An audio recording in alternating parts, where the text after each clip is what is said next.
Okay, we are live. Good evening to everyone and all. Good morning there in the United States. And I know this topic is um, a little off compared to the trending topics that we have because sometimes there are topics that are easier for us to discuss whenever some resolution has come to a point. Although some of the topics we have covered in the past have not been resolved here at Untold Legends, airing every Saturday, 9 p.m. Philippine time. That's 8 a.m. Eastern Standard Time. And we have here again our guest coming back for this episode, Jodini. Good evening, Jodini. How you doing, everybody? Good to see you Yeah, again, and welcome to 2021. yeah, welcome to 2021. And hopefully, the ghosts of 2020 will be gone. And although I've been reading some news articles about the pandemic, it's like they've been comparing it to the Spanish flu. It took 2 years to contain, so with this one, yeah, we might as well wait that long. If we are distracted enough, then we can wait for that. And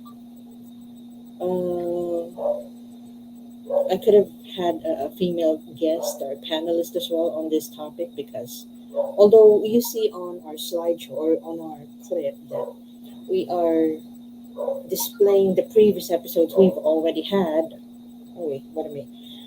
The previous episodes that we've had so far here on season two of Untold Legends. We also are we also included the latest episode now, which is the Jaclyn Hill Lipsticks.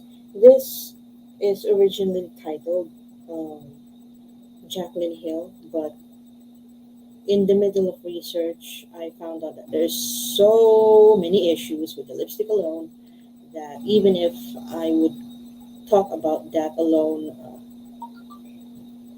even if that's the only thing I talk about at the moment, then yeah, chances are I would be discussing the issues involving it because sometimes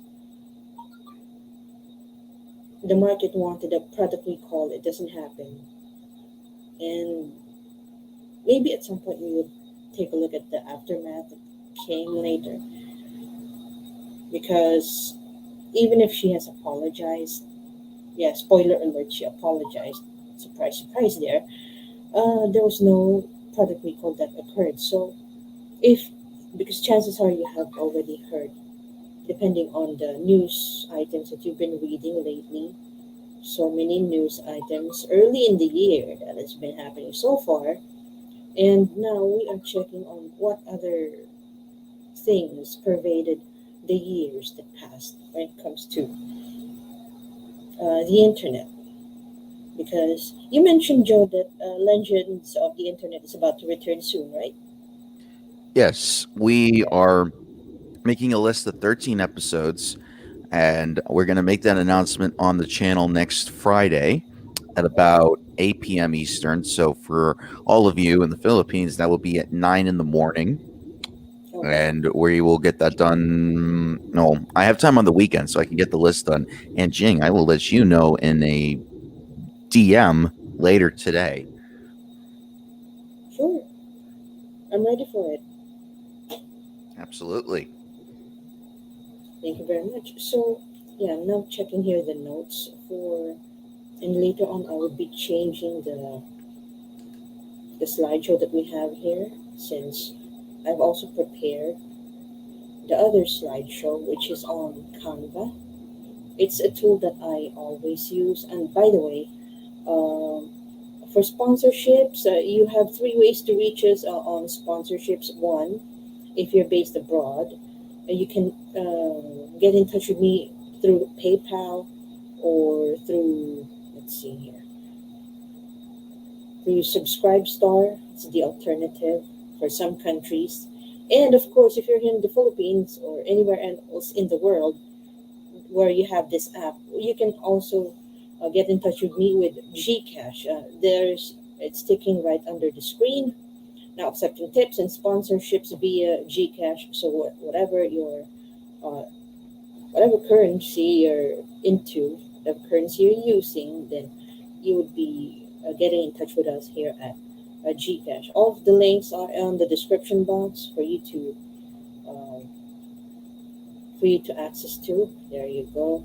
I just changed the screen here because this is the main tool that I use for slideshows and some short clips. And I'd be pulling up the notes because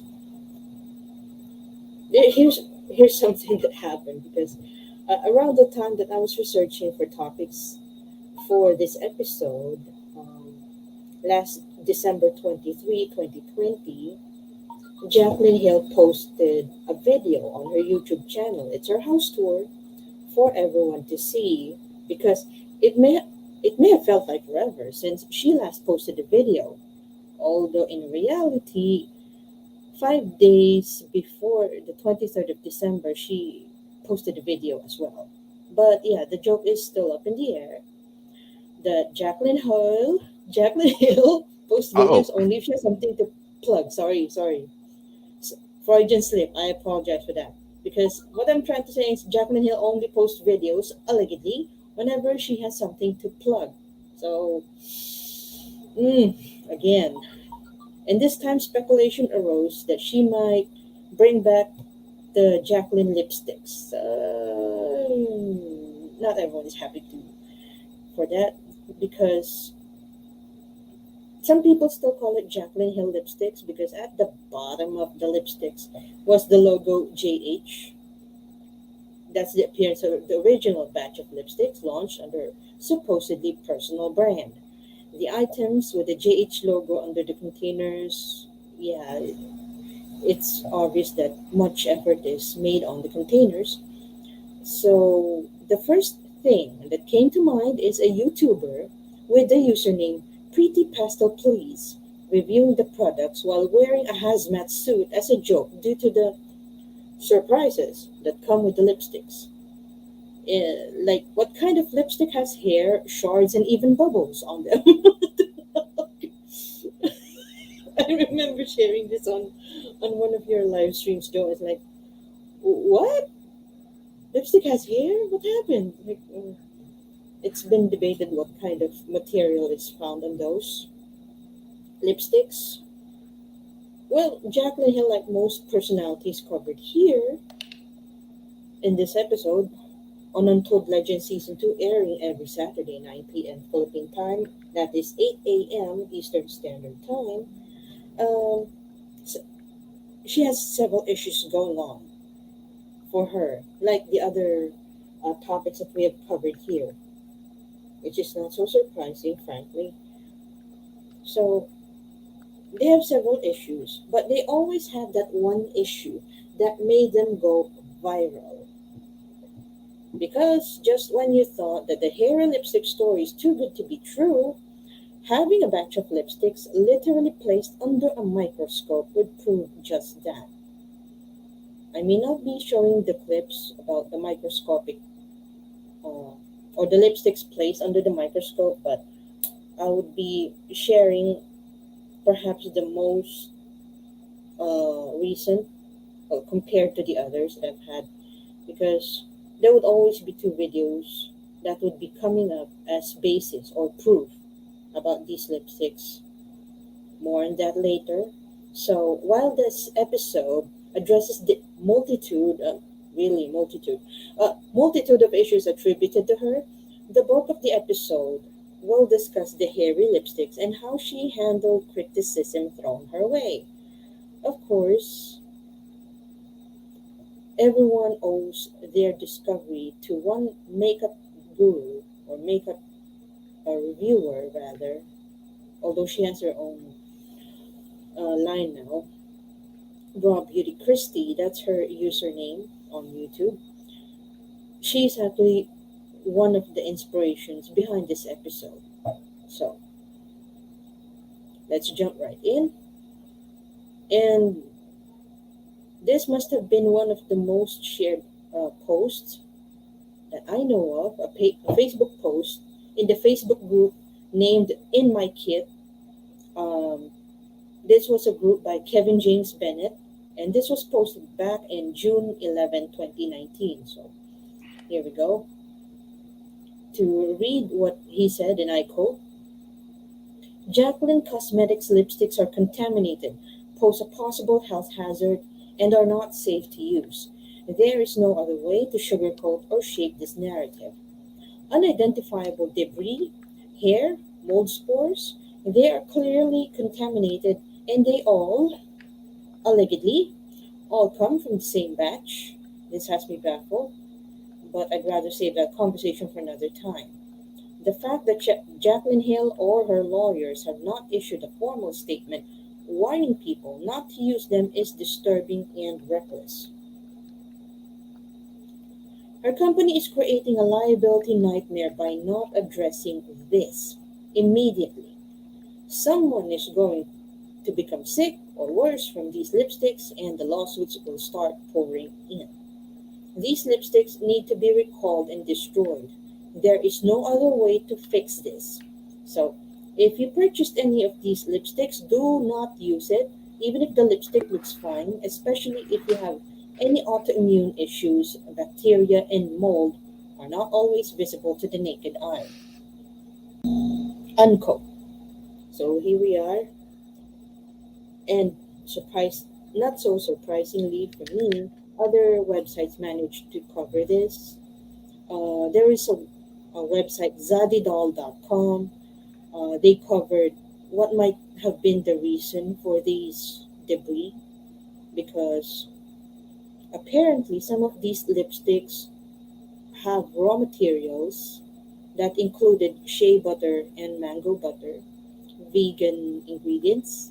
I mean, I may be using lipstick occasionally, but I don't check much the ingredients. But Jaclyn Hill marketed these lipsticks based on being soft and buttery, like, and with vegan, because it's the latest trend in even cosmetics. They like the cosmetics to be vegan and preferably not tested on animals. Like, yeah, those are uh,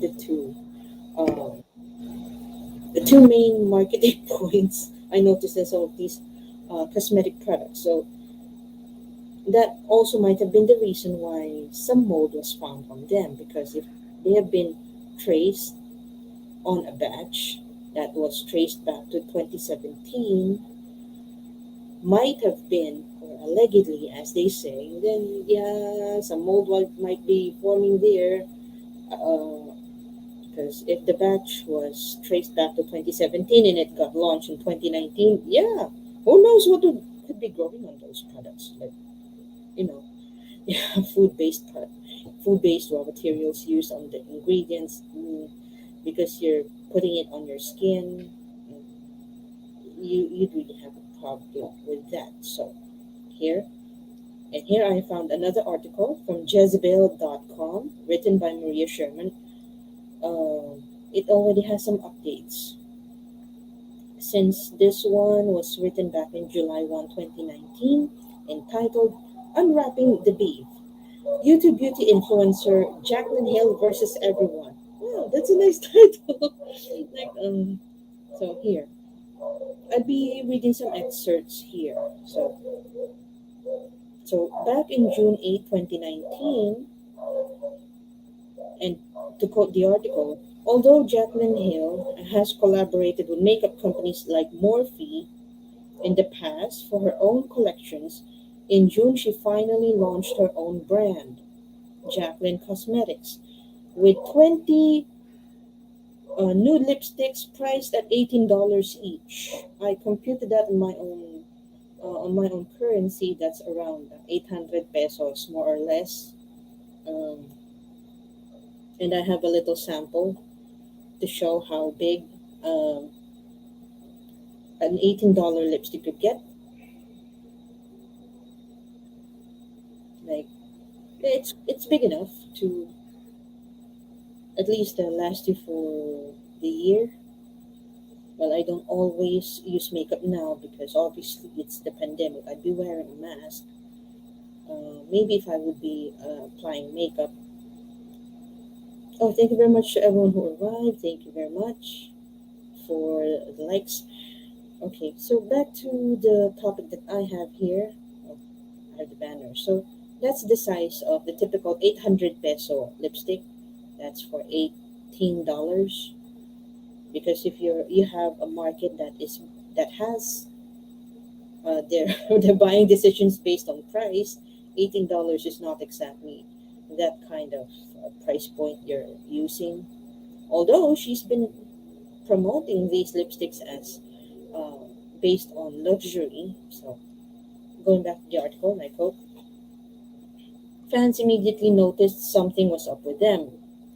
Deformities, hair, fungus, fibers, bumps, fuzz, air, bubbles, you name it, and vocalized their concerns on social media, which is why we will be showing some pictures later.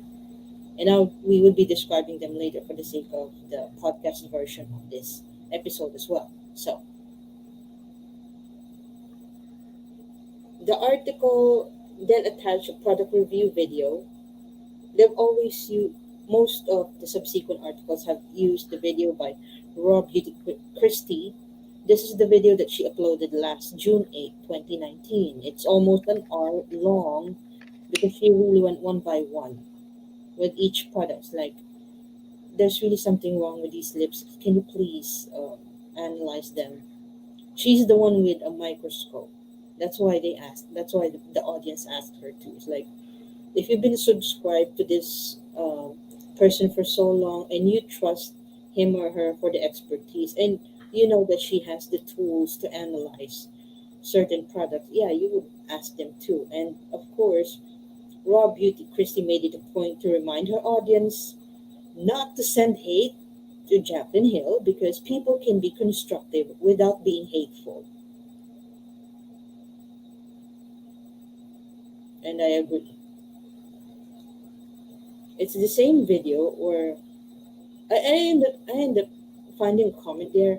I left a comment noticing how there was more effort in the packaging than in the product development. Like, it's a big ass product, maybe bigger than a Dell computer or Dell laptop, and there was more effort on the lighting and the design of the packaging than on the products themselves. It's like the proverbial Chinese proverb of being glittery and shiny on the outside and rotten on the inside. So going back to the article here, as expected, Jaclyn Hill responded on Twitter by writing, if any of you are receiving lipsticks like this, please know that this is not hair. My factory used brand new white gloves to do quality control and they shed all over my product. We switched to rubber gloves 2 days ago and will make sure this never happens again. Unquote. She later added, I quote, my team and I are working very hard on finding out exactly what is causing the grittiness and bumpy texture on some of my lipsticks. I am so sorry to see some of you dissatisfied with my product. I will make it right for you and learn from his mistake. That's a promise, unquote. And instructed dissatisfied customers to reach out. Again, to quote, I'm sorry if the product you received was anything less than perfect. If you are unsatisfied in any way, please contact help at jaclyncosmetics.com and we will be sure to give you a full refund as well as send you a new product. Unquote. Of course, a clip of the Jaclyn explainer video in response to all the concerns in the products was included here. The same clip used as reference on how she blamed the white fuzzy gloves and the unclean vats, mixing containers for the faulty products. Like, she's not the one mixing the products herself. It makes you doubt if she's really into it. So, of course, so the other reference here that I would also be using as reference later, the one by refinery29.com. So Jaclyn Hill gave a statement to Refinery 29, which Jezebel.com referenced, and I quote, we are distressed to learn that a small percentage of our customers have received lipstick with quality issues related to the texture and look and feel of the lipsticks. We would like to reassure customers that while it is unacceptable for these quality issues to have occurred, there are no safety concerns related to the lipsticks, unquote.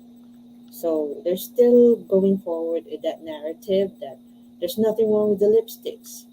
And they keep on saying that there's nothing wrong with the lipsticks, even if there's already proof of purchase about these products, And there's a biochemist by the name of Ken Whitnell who has a YouTube channel, or even was also consulted for this. Like, oh, you have a YouTube channel and you used to have your own vegan cosmetic brand, so maybe you would like to look into this. Like, of course, it was used as the other reference as well because every Rob Beauty Christie with the equipment, and then you have Kenna Whitnell with the pedigree, with the degree, with the experience, and with the exposure to these vegan-based cosmetic products. So yeah, they would also be consulted for this. So there was another quote here from Jaclyn Cosmetics. Sometimes it's starting to get confusing whose statement is delivering what, whether it's Jaclyn Hill herself or Jaclyn Cosmetics. Like, they have statements like these, and I quote, "We want to provide assurances to customers who may have heard that our products are old or contain mold. This is false. Our launch collection was manufactured in May 2019. The preservative system, material composition of the formula, and processing temperature of our lipstick does not support microbial growth and protects the product through the expiration date of May 2021." Unquote. So, whether it's on the website itself of Jaclyn Cosmetics or in the video or on Twitter, whether it's Jaclyn Cosmetics' Twitter account or Jaclyn Hill's own Twitter account, the narrative, the consistent narrative in these sites is that it's the lab's fault. Okay, so June 22, 2019, mm, Jaclyn Cosmetics, the Jaclyn Cosmetics account, responded further on Twitter because the issue won't die down. And I quote, "Jaclyn Cosmetics takes consumer feedback very seriously. We've reviewed the quality issues related to our So Rich lipsticks and believe our production did not meet our brand standards. We'll be issuing a full refund, including shipping charges, to everyone who purchased the product." Unquote. That part about a refund with the shipping charges, it's also disputed because not everyone got it. We'll be showing later some of the people who got a refund. Okay. So we are going to June 28, 2019. This is the funny one. Jaclyn deleted all of her social media accounts, Twitter, Instagram, Snapchat, with the exception of YouTube. Mm, what Hmm. does what does that say about her? Wait, was this right after the announcement was made about the thing? About the refunds? Yeah. Yeah, So if that's the case, I have questions. yeah, because I know. And there's a speculation on why she did that, with the exception of YouTube. Fans assume it is because of her damaged makeup and the fallout. And also, there's a speculation that Jaclyn Hill deactivated her accounts to avoid losing her followers. Like, what? I don't know. Like, you delete your Twitter, and does that? You already lost your followers at that That's point. the thing. Same with Instagram and Snapchat, right? Like, what do you It's think like, you're gonna get? yeah, it's so yeah. At the moment, I haven't proven that theory yet, but uh, if you shut down your social media accounts, your followers will not find a way to unfollow you. Uh, it's like, hey, she took down her Twitter. I can't unfollow her anymore. So what happens if she reopens it again? It's like, do I still follow her that way? Like, Does I don't think that's how it works. does she have a new one that I don't know about? That's the No, she just question. put it back up. Oh, okay. And that's why it's not a proven theory that you deactivate your account and then you lose your followers and then you open a new one. She did not open a new one. She just opened uh, the same one. That's why the speculation came up that way. So, because like if I deactivated my Twitter, there would be no way for my followers to unfollow me. And if I would open it again, they're still there. It's like that's like a loophole that some celebrities might take advantage of if proven. But at the moment, it's not a proven theory, so we are left to speculate at that.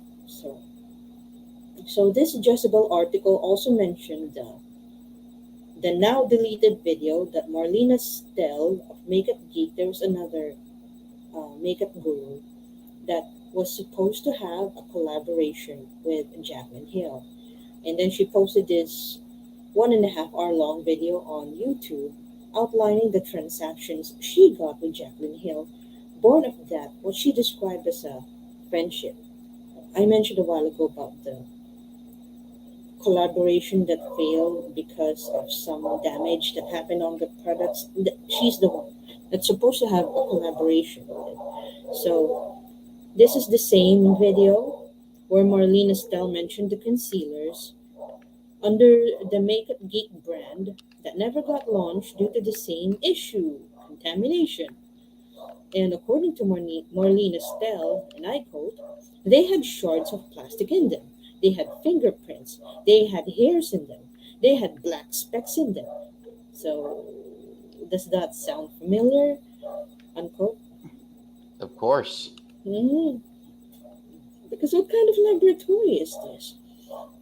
Okay, so before Jaclyn Hill deleted her account, somebody got to well before she shut down her account on Twitter, she was deleting tweets. And too bad, some people already found screenshots about that. So here we go. Here's a tweet that she deleted later on, maybe because she expected her followers to screenshot it anyway. And I quote, I plan on breaking my silence and addressing the issues regarding my lipsticks very soon. I have been working hard to gather all the facts and details so I can give accurate answers. I appreciate you allowing me time to wrap my head around all of this and investigate. Unquote. So here we are. Since she's been insisting on that, we would be going to this slide share that I made because I managed to collect a lot of things here. Let's see. Here we go. Because how bad are these lipsticks? Oh,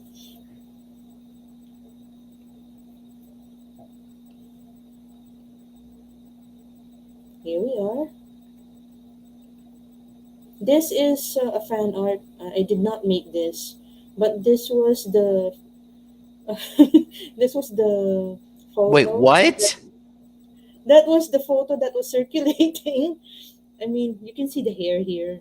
And this one, well, somebody photoshopped Jaclyn Hill's face onto the lipstick with that facial expression. Oh, okay. It's a Photoshop because I was It's a like, they're not Photoshop. selling the lipsticks like that, are they?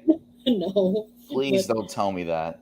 but but it summarized best the reaction of That's Jaclyn a Hill. And that's another way of saying oral sex. no, no, no. Like, okay, let's see other clips here. Hair strand, like hair. There's the black spots. There's the Oh, wow. This is bad. that you know what that is? That's quality control not doing its job. Yeah, that's it's so. Oh God, like I don't always put lipstick on, but I say that on like no, no, no, no. keep it away from my mouth. Like, okay. So here is someone from Facebook that posted this photo. This is so she opened uh, her tube of lipstick and saw this, and then she immediately took a photo where she said, "Do not." And I repeat, do not use the Jaclyn Cosmetics lipstick. She made sure that Jaclyn Cosmetics is tagged. Here's one of mine I received today. So gross. Currently waiting on customer service to respond and issue a refund. There is hair fibers, potential mold, and a metal object on the product. What the hell? Metal object on the product. Uh, yeah, she also posted this same photo on Twitter. So, yeah, quality control not doing its job. Here's a closer one. Yeah, because she include. This is the perfect emoji to describe the situation. Eh. Yeah, Yeah, that would be because up too. yeah, because you know that people put this on their mouths, right? Even if this is not food, it's still lipstick, something close to your mouth, or something actually on your mouth. So yeah, make sure that the hashtags are included here. So okay, update.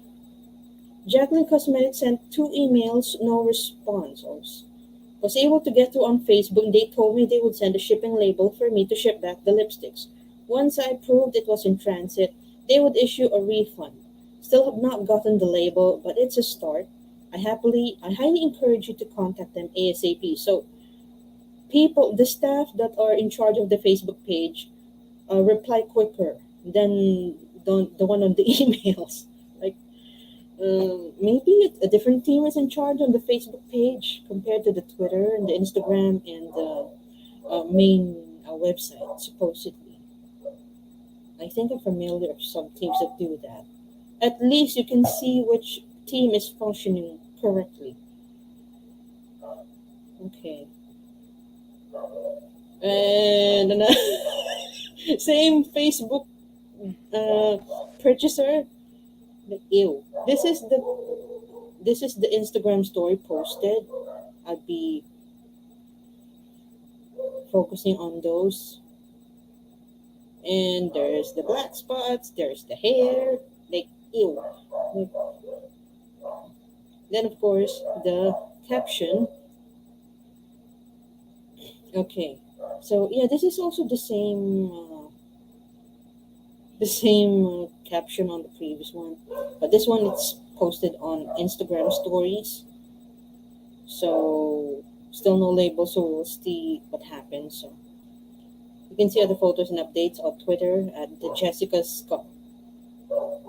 And also they tag here for the T2 and Jaclyn Hill. Here for the T2 is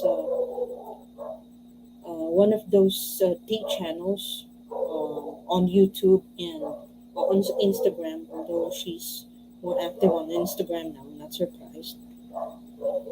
Hey guys, welcome back to my channel. For today's video, I don't even need to give you an intro. You know why we are here. I want to address some of the issues that my customers are having with my first. Okay, just for context, the title of the video that she posted on YouTube was My Lipsticks. This is from the Jaclyn Hill YouTube channel, and we would be listening it, and we'd be pausing in between so to comment on her actual apology video. First launch of my brand, Jaclyn Cosmetics, and my lipsticks.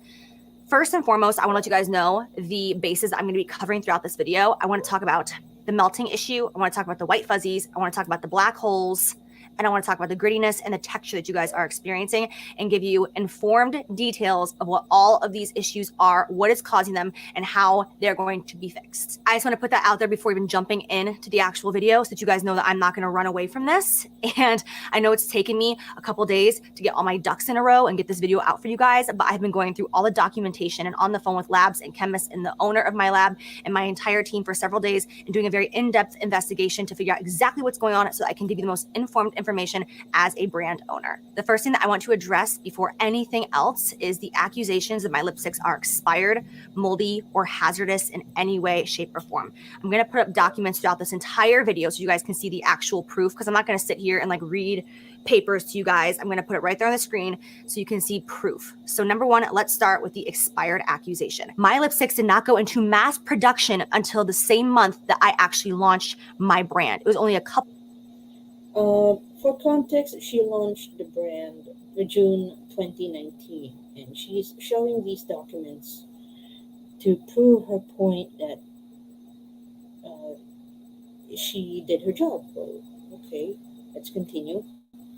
Couple weeks prior to my launch, that we started actual mass production. Although I had been so in depth with my formulation, my colors, and approving all of that, mass production did not go into production until right before my launch, because we wanted them to be fresh. We didn't want them to sit on shelves. And because my brand has been pushed back so many times, I actually already went through the same situation with a different lab several years ago. I went into mass production, ended up having an issue while in mass production, and then didn't launch my brand and had to go to a whole new lab because I didn't want those issues to happen again. So I canceled them and went somewhere else. Okay, so the previous lab that she mentioned, she did not mention the name, but of course the speculation is that because Marlene Estelle was talking on YouTube and talking on Twitter about that supposed collaboration she would be having with Jaclyn Hill and explaining why it did not push through. So everyone is left thinking, is this the same laboratory that could have been handling these lipsticks for her? It's like everyone is free to speculate on that, because you know how sometimes people keep talking without saying names. You're just left to analyze or at least read between the lines. So let's continue. I tried to cover my tracks. I f***ed up. Wait, you tried to cover your tracks? Yeah. Notice how I mentioned a while ago how she might have failed to choose her words correctly? Probably not the wisest thing to say. Yeah, doesn't sound good, but anyway. But they are not expired. I know you guys have seen photos of my components all over my socials here and there throughout the last couple of years. I've been working on my components for 5 years straight to get it perfect. But just because I've been working on a component, you guys have seen that, does not mean that there's an actual lipstick inside of it that I kept on a shelf and sold to you guys. Just want to put that out there and know my intentions and what's real, what's not, and give you the facts. Second of all, my lipsticks are not moldy. They are not hazardous. They are not. Yeah. Okay. Let me make something very clear to people. Just because you have good intentions does not mean that the impact is going to be good. Like, people need to get that straight. Just because you think like you have a product that is good, people are still going to feel disgusted by it, seeing hair, black holes, fuzzies, all of this. It's not something that you want to put on your lips. Yeah. So stop thinking just because you think you had good intentions does not mean that the results are going to be good. Yeah, that's the thing. It's like, oh God. Contaminated. They're not unsafe for you in any way, shape, or form. By the way, let me share a story about that girl from the Facebook group that Kevin James Bennett has posted. It's like, yeah, I wanted to be the guinea pig for these lipsticks because I have lupus. And Kevin James Bennett almost berated her, like, stop using yourself as a guinea pig. Like, I mean, some issues already arose with people not suffering from lupus, but suffering from other skin sensitivities as well. But what more for those with lupus? Like, I may not know exactly what lupus is, but if ever there's one kind of people that should not be using these lipsticks for fear of contamination, that should be people with lupus. So yeah, let's continue. Every single ingredient in my lipstick is new and it is FDA approved. And does that mean that the hair, the mold, the shards, and everything else is FDA approved? Well, is the FDA, did the FDA approve your lips? I mean, did they actually sit there with a pen and paper and actually look at each product?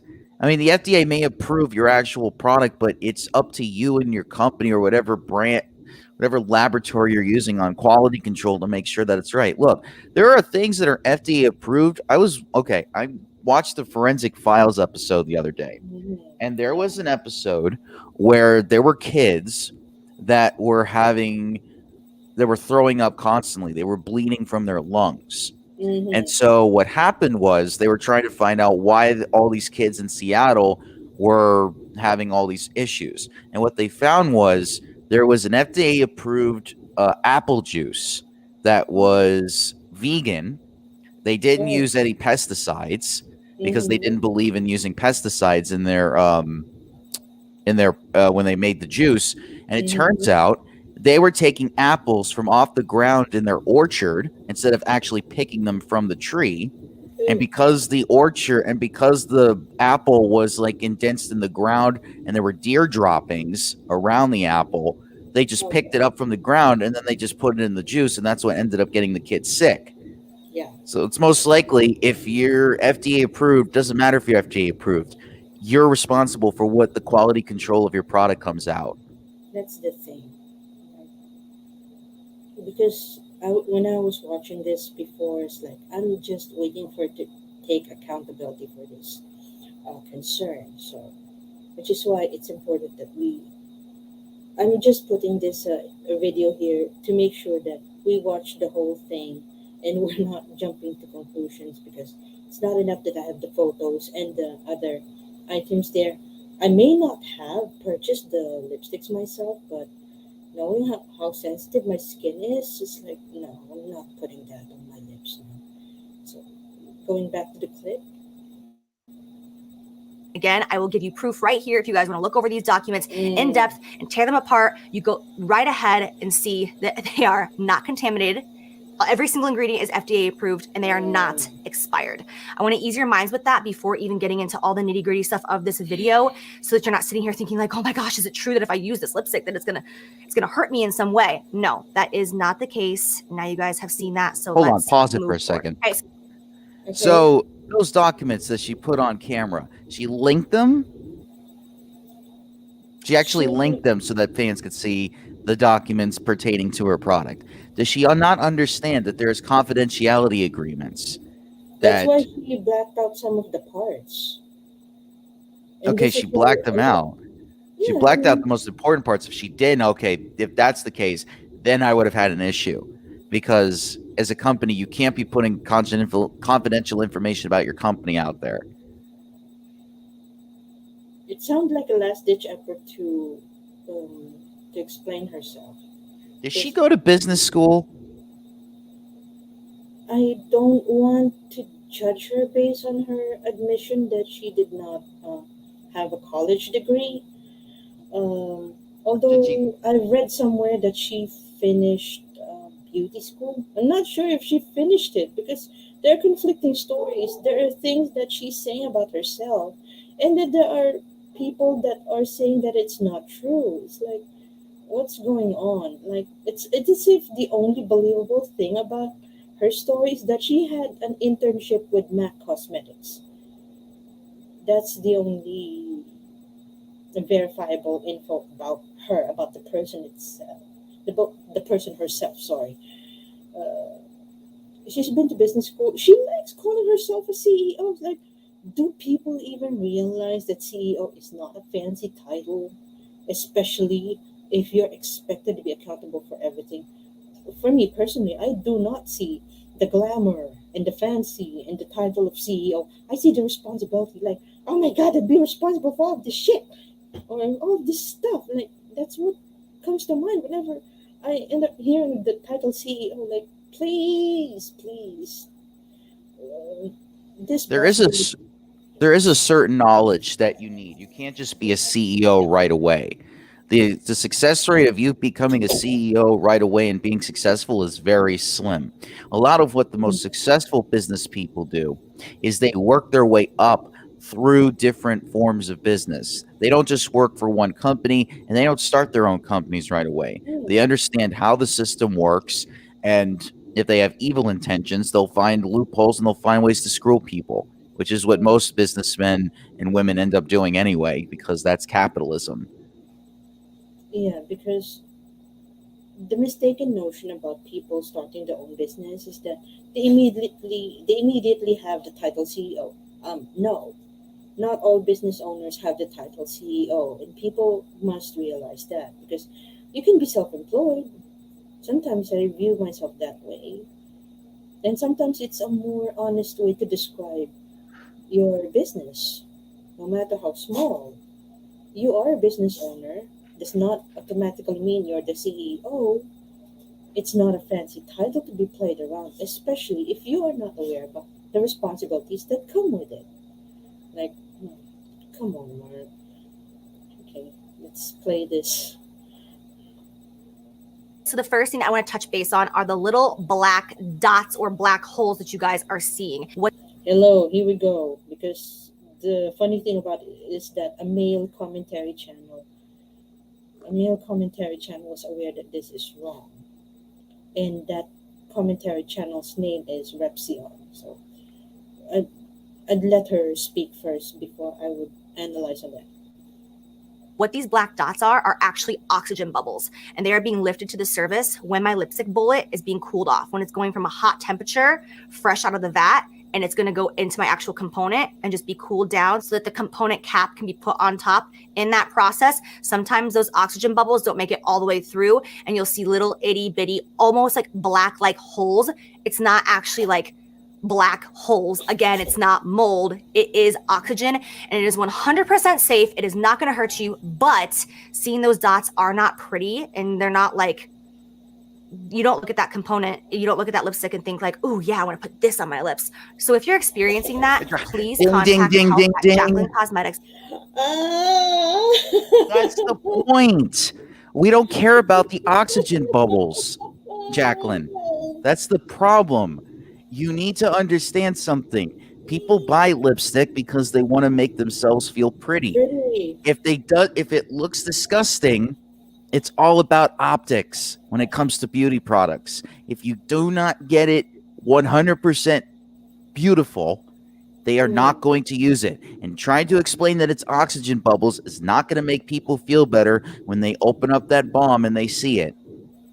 Yeah, and it's the ultimate trypophobic product. Like, oh my god, what happened to my product here? It's like, why do they have these black holes? Like, oh god, it's the explanation that doesn't make any sense. Even commentary channels like Repsion and Atozi have been checking here. Like, no, it doesn't make any sense. Like, and why are we aware of this? Why even the regular people on YouTube are aware of this? Like, to apologize for my dog. The dog is here. Is that they have seen companies, actual companies, show their factories, display how the lipsticks are made, and it's supposed to be like doing it on the reverse, like to make sure that it would be reversed. So what happens is all of the bubbles go to the surface, whatever they may be. So by the time that you open the lipstick, of course, you don't see the bubbles. This is a used lipstick, and I apologize for my dog. So let me just pick up the dog because obviously she's also affected by this. Yeah, let's see. .com. Show us a photo of your product. We will send you not only a full refund, but we will also give you a brand new lipstick that does not have any of those issues that you're concerned about. The second thing I want to touch on is the texture and the grittiness that you guys are seeing in your lipsticks. Now, although this is not happening to everybody, it's still happening. And basically what this is caused from is the humongous vats. It's almost like, I always want to use the word beaker, but it's not like a beaker, it's smaller. It's like these gigantic, huge vats that are in labs. It's like this gigantic thing that holds all of your lipstick, and it like spins like this and mixes everything up. That vat is not breaking down all of my raw materials because we produce so many lipsticks so quickly. Again, all the products in these vats are 100% FDA approved ingredients and totally good and safe for you to use, but they're not being broken down small enough and smoothly enough, which I take full responsibility for. We made a lot of product in a very short amount of time. Although we all thought that it was going to be perfect and fresh, that's not the case. We moved too quickly, and because of that, the ingredients are not broken down. I will say this, you're still going to get the same effect on your lips. They're still going to give you a nice creamy formulation. It's still going to look beautiful once it's applied, but it's not pretty to look at. And when you apply it, sometimes you can feel like a little bit of that texture and that grittiness, and that is so not okay. And I want to make that right for you. And again, I'm going to reiterate it over and over and over to Okay, She just contradicted herself. that's the thing. In one sentence, she just contradicted herself because she said it's going to have that same smooth effect, but it's just not going to look good on your lips. So why would you even at that point put it on your lips? Can you imagine if you're kissing a partner or you're kissing like a sexual partner and they're like, what is this white fuzzy stuff on my lips? It's like afterwards. Yeah, I know. It's like, oh no. Like, she doesn't realize how contradictory she sounded. Like, oh. Yeah. And to contact help say at jaclyncosmetics.com. Of course, I will put that email in the video. I'll put it down below. Contact them. All you need to do is show them any proof, a video, a photo, whatever it is, and we will take You asked for it. You really get a lot of those. care of everything for you and make it right. I know a lot of people are like, yeah, well, what if people are lying? I don't even care. Like, I want to make this right for my customers. This is my first launch, and it's very embarrassing. I'm not going to make it about myself in any way. Pause it for a second. Tell you how I feel. If they're lying, you can go to court and you could sue them for actually not being able to demonstrate what's wrong with your product. If they're lying, you can actually get a settlement out of it.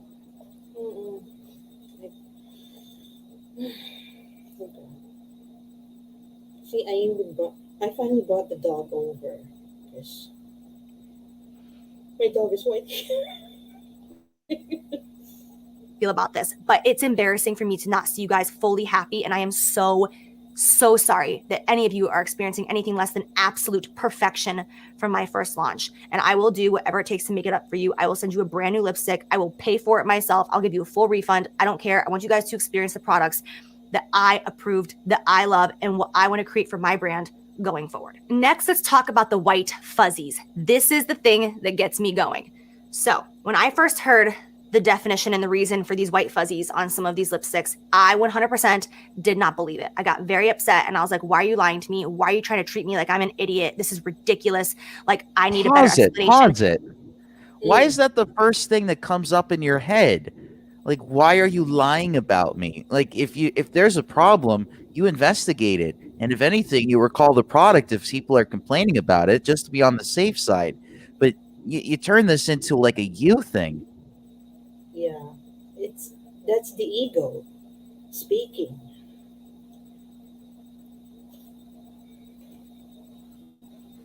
All right, but after thorough investigation, we know what the actual issue is. And I know that a lot of you guys are gonna have a hard time believing this because I did as well. This is the truth. Because my lipstick component is a silver, shiny, almost metal-like material, my lab, instead of using a standard glove that they would use in the lab, they decided to use white cotton gloves. They're like fluffy white gloves because they didn't want the standard gloves to put any smears on this component, to in any way have any sort of prints on it. So they wanted to do a white fluffy glove. First, when I heard this, I thought, but wait, how are a couple people wearing white fluffy gloves going to put this many fluffy white little fuzzies all over my product? That doesn't make sense, right? Well, then once I started seeing pause it.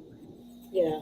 You know, there are actual laboratory gloves that you can use that won't have that fuzzy effect. And why would those gloves even be put in a factory like that in the first place?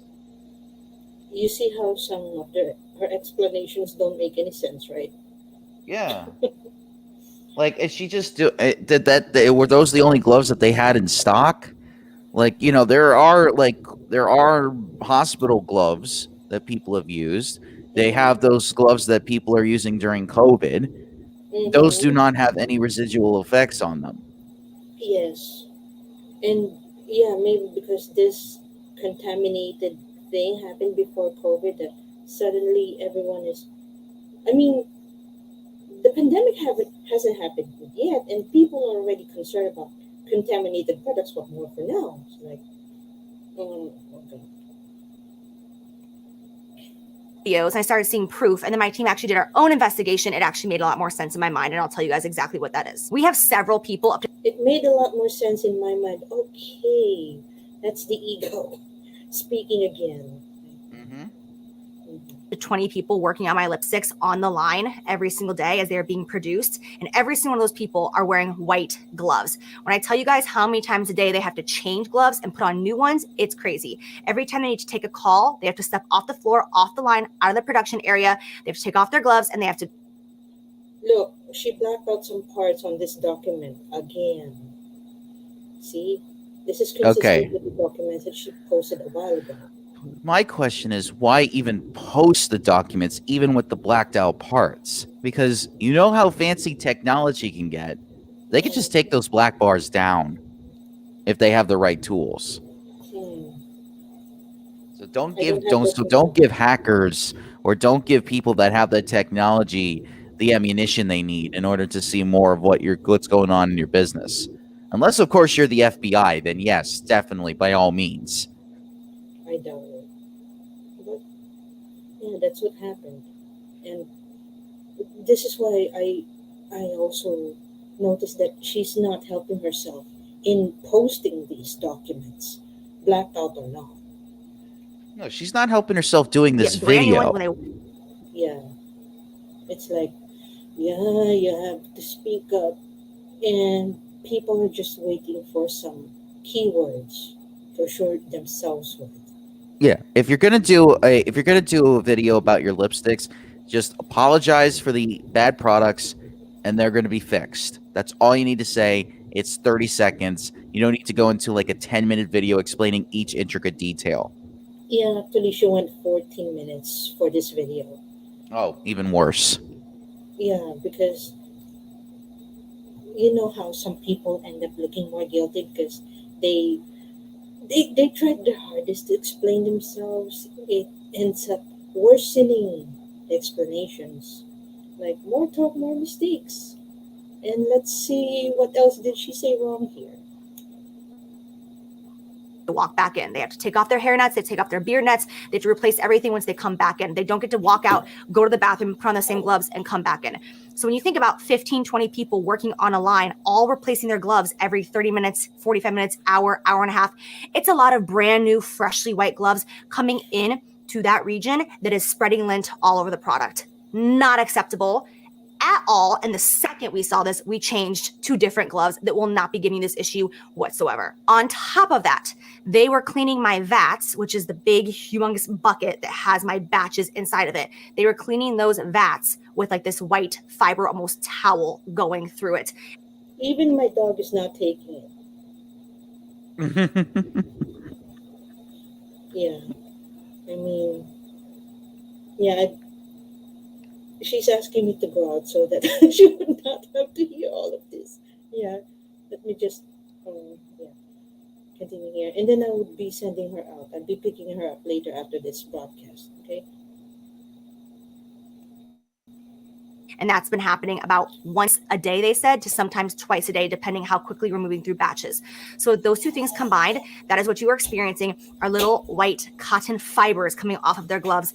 And it is so beyond unacceptable. And I am so sorry this happened to you guys. And for obvious reasons, we will no longer be making any more products with this lab because that's just not what you guys deserve. So again, contact me and my team. We will get you a full refund and a new perfect bullet that does not look like that. But let me just say this, it is not harmful for you. This is not in any way harmful. It's just little white cotton fuzzies that come from a very sterile environment. Still not okay. But I just want to let you guys know that if it doesn't bother you, it doesn't bother you. Like I've had several people contact me. They're like, oh, I don't care. I just wiped it off and used it. And I'm like, that's fine. But still, it's not perfect. And it's not what I want for my product.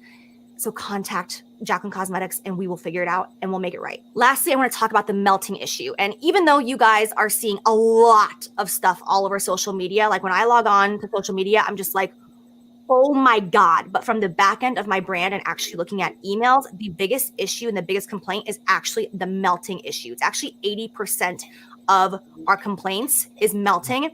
And I know it's crazy, right? You would think that like the grittiness and all that other stuff, but no, all the other stuff is only 20%, which is insane because social media is so loud and out there.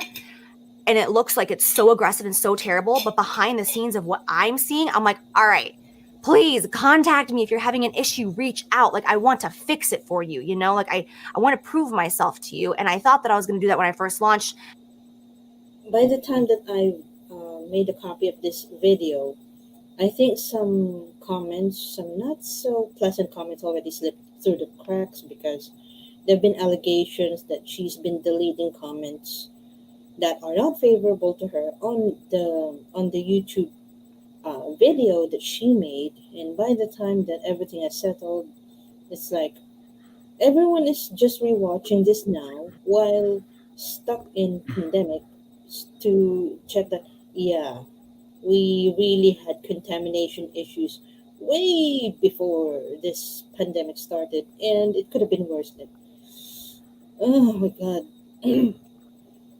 But I messed up and I made mistakes. And for that, I am so sorry. But please allow me to help make this right for you. Anyways, about the melting situation, which is about 80% of complaints, like I said, people are receiving some lipsticks in the mail and then they pull them out, they twist them up, they swatch them, they break. They break in the center. As you twist them up all the way, they'll break at the base, which is pretty standard even if you don't have a melted lipstick. If you roll all the way up and you swatch it, chances are if it's an emollient-based lipstick, it's going to break at the base. So make sure that when you use your lipsticks, you do not roll up fully all the way when you are using it. Just a side note.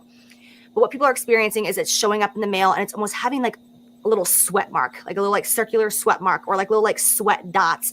And then when you swatch it, the lipstick kind of leans to the side and then it's got like a little line on it because it's a very creamy, very emollient based product. So you really have to make sure that it's fully cooled down before using it. By the way, I never had to put any of my lipsticks in the fridge because Yeah, the why do you have to do components. that? That's that's the irony. Like, why is she telling? What is this explanation that she had for the melted lipsticks? Like, you don't get a lipstick and then pull it out and then expect that to be half melted. It's like I have other lipsticks here that could be used for brevity that had similar shades to that of her nude lipsticks. Here's another one, slightly used. So here's the thing. I pull it out and it's supposed to be intact. Like, it's supposed to be intact. Like, it's supposed to come out like this. Although, of course, we don't always pull it out that way. We make sure that we just pull out enough to make sure that it's okay. If I ever have had melted lipsticks, it's it's because they've been expired. So, and I never had to put them on the fridge. I simply had to put them in the storage, put them in my kit or in my bag, whether I'm applying makeup or not, because you'll never know. We did an extensive test on my lipsticks and shipping from here to there and all this jazz. But because of the climate right now, we are shipping to some people who are in such hot temperatures and such high degree that my See what I'm saying about how she's somewhat blaming the weather? Like, yeah, you're shipping in hot temperature. You're shipping in California. You're shipping in the warmer states. I mean, you yourself live in Florida. You should have seen this coming. Did they not do? my Did they lipstick not do any of their research? I have doubts if they did. Because a lipstick, no matter what the climate is of the target market that you have, if it's good, if it's durable, like the one that I demonstrated a while ago about that lipstick, it should come out intact. It should come out whole. And it's not a reason that you'd mention about these, like, which is why I mentioned about two of the raw materials a while ago, because other lipsticks have such buttery ingredients as well, or buttery raw materials, if you prefer that term, and they came out okay. So, what what logic is she pulling up here? Like, they're not surviving it fully. My testing actually came out to about 140 degrees Fahrenheit, which means that my specific lipstick can withstand 140 degrees before actually melting all the way through, which is a very high temperature.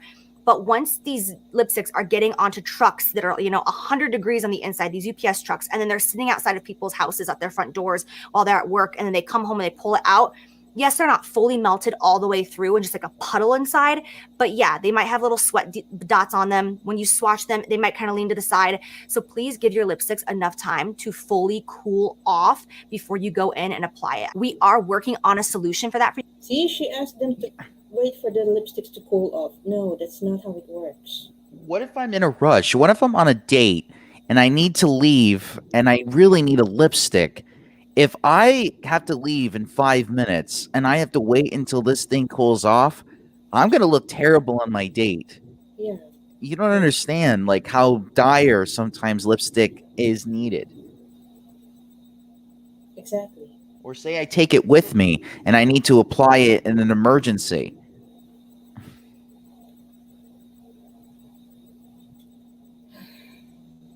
For you guys right now though, so that again, you're not dealing with anything that's going to dissatisfy you. Like, I just want to make sure that you guys are happy. That's all that matters to me. If there's anything that I'm not covering in this video that I haven't seen on social media, please, again, contact my team and we will take care of you. Now that I have been like spazzing going through all of this because I'm just so eager to get this video up, I really just want to take a moment to genuinely thank those of you who have reached out to me, telling me what's going on, and everyone on Twitter and Instagram who are genuinely sending me photos, like asking me and concerned. I am very grateful for your honesty. I'm very grateful for you coming forward and telling me what's going on because I want to fix this. And I would never know if you guys didn't keep me informed. So I want to say thank you very much to everybody who has come forth, because I did an interview about my brand a couple months ago, and that's what I said in this interview. I said that my number one thing is that I want my subscribers to be honest with me. I want them to tell me genuinely what they feel about my product so that I can continue to take your information and move forward with it and give you the best products that you guys could receive. Like, that's very important to me. And I'm very sorry that this launch was not absolutely 100% perfect with a bow on it, but we will make it right for you. And going forward, we will no longer be experiencing these experiences that we are having. We are taking drastic measures to change that and make sure that everything is amazing for you. I actually have had to pull several launches because I was doing them with this lab that I had coming up and had to change labs on several different products. Did she say several launches? Yeah, she actually did. She had other launches after this. And I'm so mind blown. Like, you have this much of a quality issue and you could still launch other products to make up for those mistakes. Like, do people learn? No. That's my issue, is that she had to go through several of them, not just try to get one perfect one. She had to go through several and then had to delay the product even further because of it. Yeah. Which is why I had second thoughts about if I would be including the other launches. Well, previous launches where she failed or the product failed. Of course, she will not say that she failed. She would not say that she failed. She would simply blame the other collaborator for whatever wrong happened. And after this lipstick fiasco, of course, she had other products under her name too. So, yeah, I know. It's kind of difficult for me to understand that part. Products. So there's going to be a slight delay in some things later on, but that doesn't matter. Like, I just want to make sure that you guys are receiving the best of the absolute best. So in the future, even if you choose not to be a Jaclyn Cosmetics customer, even if you lose trust in me, that's okay. Like, I understand. I promise you guys all around the board perfect products, and not all of them were all around the board perfect products. So I get it, but I'm going to work very hard and I'm going to work very diligently to make sure that within the next couple of months, within the next year, you're going to look at my brand and be like, oh, wow, this actually is good. Like, she actually corrected her error and she learned from her mistakes, because it's exactly what I'm going to do. And I'm so sorry for anyone who received anything less than perfect. I take full responsibility. This is my brand with my name on it and my team that I've created. And I am so sorry that you've received something that is not exactly how I described it to you. So that's it. I love you. Thank you for watching. Thank you for listening. Thank you for understanding. Contact help at jaclyncosmetics.com, and we will be back to you shortly. I love you so much, and I'll be seeing you soon. Okay, can we move forward from then? Oh, finally a refund. Yeah. Oh, finally. Yeah, somebody got refunded June 14 because that's why I've been mentioning the dates a while ago, because the time frame between the launch and the purchases and the refunds, yeah, such such time disparity, it really gets you thinking. Yeah, what about the refunds? Like, are you serious about the refunds? And as I've mentioned a while ago, it's the Facebook customer service that ends up responding quicker. So to read, okay, refund hit my account today. I know you're probably sick of Jaclyn Hill Cosmetics updates, but I received this email today in regards to my refund. If you have not heard back via email, their Facebook customer services is the way to go. Slow to respond, but at least they made progress in a few days. So this is the screenshot of the post itself. And then this is the refund. Okay. The goods. The 20-piece lipstick collection amounting to $295. That's how much? $295. Not including state tax. Oh my God. So the total refund that was mentioned was $313.73. Imagine paying that much, including the state tax, only to find the hairy lipsticks. Oh my God. It's obvious that it's a different team that's handling the Facebook customer care for Jaclyn Hill. Right. So here's the email. Hey Jess, it's all done now. You should notice $313.70 in your bank account for the following refunded goods. And the goods are described as the Power Nude 20-piece lipstick collection. So subtotal is $295 if you include the state tax of $313.73. Oh. And of course, there are other people that have posted there. It's not clear if they have been refunded for this as well. And here's the irony. This is one lipstick. The shade name is Perfectionist, and it still has hair. Let's take a closer look at that. There's the hair and the black spots. Black holes, if you have to. Because, you know what, any liquid, no matter how thick, if you put it upside down, of course, the bubbles should be coming to the surface. So the bubbles are supposed to be here, and they would be staved off to at least ensure that the products are not contaminated. But in this case, what kind of solution do you have where the bubbles are stuck at the bottom of the liquid? I don't even think they're bubbles, if ever that's the case. They don't even look like oxygen bubbles. Mm. I know what oxygen bubbles look like because I've made pizza before, and pizza, when you see like the little bubbles that pop up in the crust, that's oxygen. Yeah. And usually they get big. So I know what oxygen bubbles look like, and I don't see any on this lipstick. So I don't know what type of science she's using, but the evidence just doesn't show. Mm-hmm. That's the thing. Like, they're either beads or something else. Like,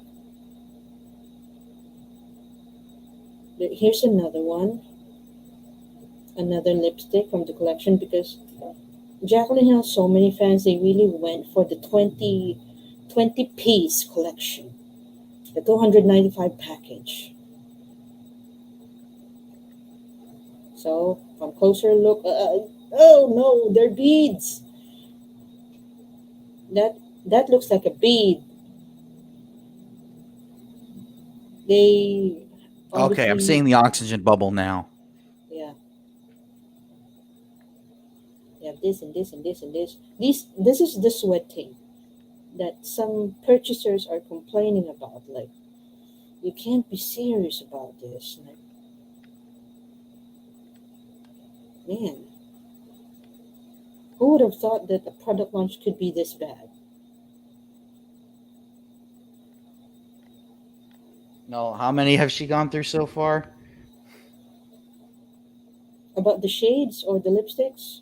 I'm not, I can't find the number of purchases that were made, and I don't think they would ever confirm the number of purchases made, but Well, that's this better if there's trended a on, court martial.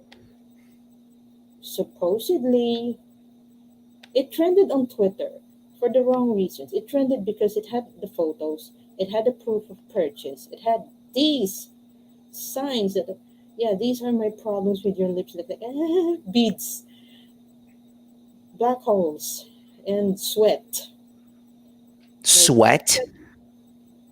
I don't even, you know what? The only non-living object I know of that sweats is a bottle of Coca-Cola. Of course, it's cold, and other items that might have been taken out of the fridge. Of course, they would be sweating. So, why the hell are these lipsticks sweating? Like, what really went wrong with these formulations? I think that's the last slide that we have. Okay. Yeah, so there, and oops, sorry about that. Anyway,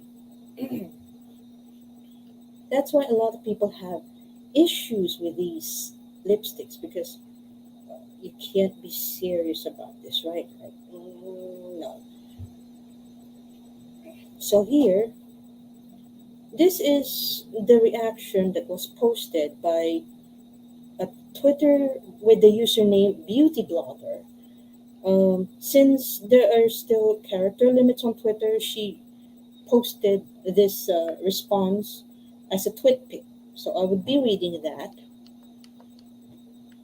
So to quote, I have been in factories where makeup is manufactured, four of the largest in the US and one in Canada. I have been in one that is a co-packer and makes formulations for many of the high-end brands. Powders are made in a separate facility than any type of cream or liquid. When you are in a factory, you are behind glass from where the actual computer and machine is and where the actual process happens. So, components and products are made in totally separate facilities. When you go into these facilities, you are covered in sterile clothing, hair protection, glasses, special shoes with shoe coverings that have never been outside. People do not regularly work in these facilities except for fixing the computers, and when that happens, the entire line is shut down and discarded. Quality control is huge. What the F is she talking about? A lab. A lab is where the product is initially formulated, then sent off to a factory for manufacturing, where it is all computerized and inspected by computers. No one would ever receive a product from a lab. In the manufacturing process, so many components and products are discarded when items that are off by a fraction of a millimeter are discarded because of quality control. I'm talking dumpsters full of products are discarded daily without batting an eye that we would otherwise think are fine, but the computers are saying the caps are not twisted on enough or the color is off, so it is rejected.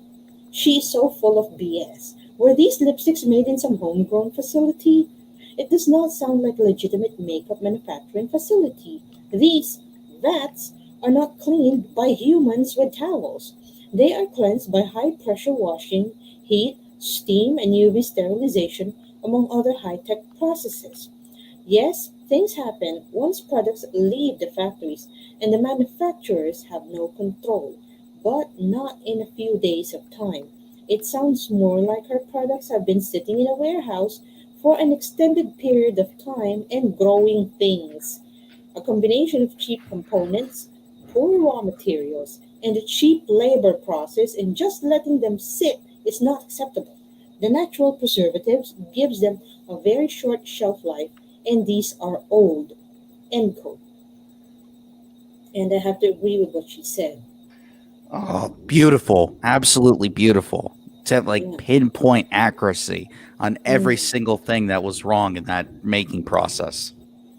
yeah, because we're talking about uh, something that is applied topically on the skin. Of course, you need to be safe about that. And this is before we're all starting to wear masks. We're starting to protect ourselves with whatever is safe to protect us with.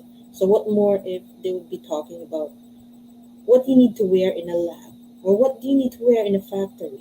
Like the last time I wore those items, like the shoe protection, the hair cover, and the thing, I was in a bread factory. I will not say the name of the bread factory.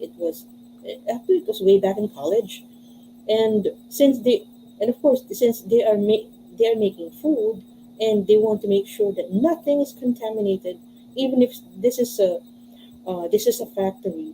They want to make sure that everything is safe.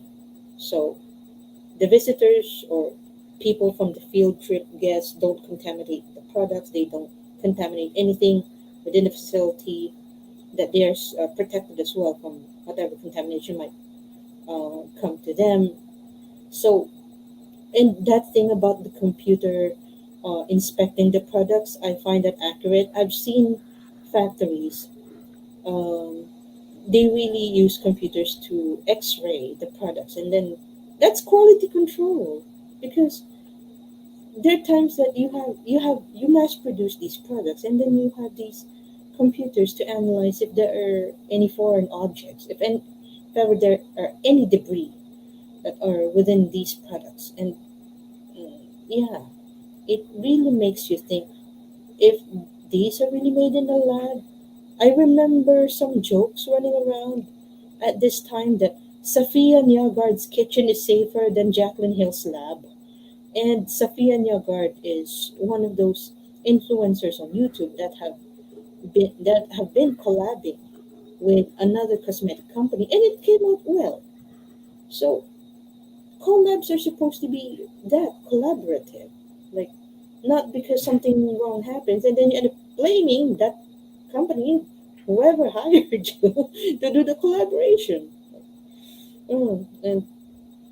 And by the way, while a lot of people have been referencing Raw Beauty Christie and Kenna Whitnell for these references, I think, and a lot of people would be saying this as well, the worst batch ended up with this Australian uh, reviewer. She ended with the worst batch, and she did not buy it to put it on her lips. She bought it because, again, people were asking her, yeah, you live in Australia, you live in a tropical area, so is there a chance that by the time that the lipsticks would come to you, they're already melted? Like, and Yeah. she was like, we can never tell unless we prove it. So this is the title of the video, and I transcribed some of the parts here, and so entitled "I found metal in my Jaclyn Hill Cosmetics lipsticks." Like, oh my All god. right. Well, go ahead and read it. I'll be right back. Yeah. Okay. So, okay. She said, "If the lipsticks are hairy, can I get a refund?" So that's what she said. And for context, Alex is from Australia. Alex is the name of the host of the YouTube channel Pretty Pastel Please. So I would be sending her later this episode as well to thank her for the references. Okay, so by the time that she has received her package, almost everyone else has almost everyone else has reviewed the products. Her video is dated June 20, 2019. So even commentary channels like Atozi and Repzion has shared their insights about the products. That's how big of a trending topic the lipstick turned out to be. And even if she's based in Australia, she is known for product hauls and reviews from mostly American brands, sometimes Japanese brands whenever she gets to Japan to do a haul video. So this is how she gained trust in the beauty community. So to quote, to partially quote her, why the biohazard suit and the blue rubber gloves? Well, it's simple. I have more common sense than the people manufacturing Jaclyn Hill cosmetics. But in all seriousness, there's three main reasons why I'm in today's attire. One, because I have absolutely no idea what is in these lipsticks. Some people are saying it's hair. Jaclyn says it's white fibers from fuzzy gloves. Some people think it's fungus. Number two is that I saw a lot of comments in other Jaclyn Hill videos from other people saying, oh, well, the fibers have come from you. You are contaminating the lipstick. So I just wanted to remain neutral, make sure there's no risk of that. And number three, to prove a point. Even the people in Breaking Bad have cleaner meth lab than where Jaclyn manufactures her lipsticks. End quote. Oh God. So how long before Alex received her package, she then narrated on her channel, and I quote, I have 20 days for me to imagine all sorts of terrible things that may be growing in this box. But because yes, I did buy the lipsticks. The second that they launched, actually waiting, I was stuck in checkout land for about 25 minutes. And after that, I purchased the lipsticks as soon as they launched.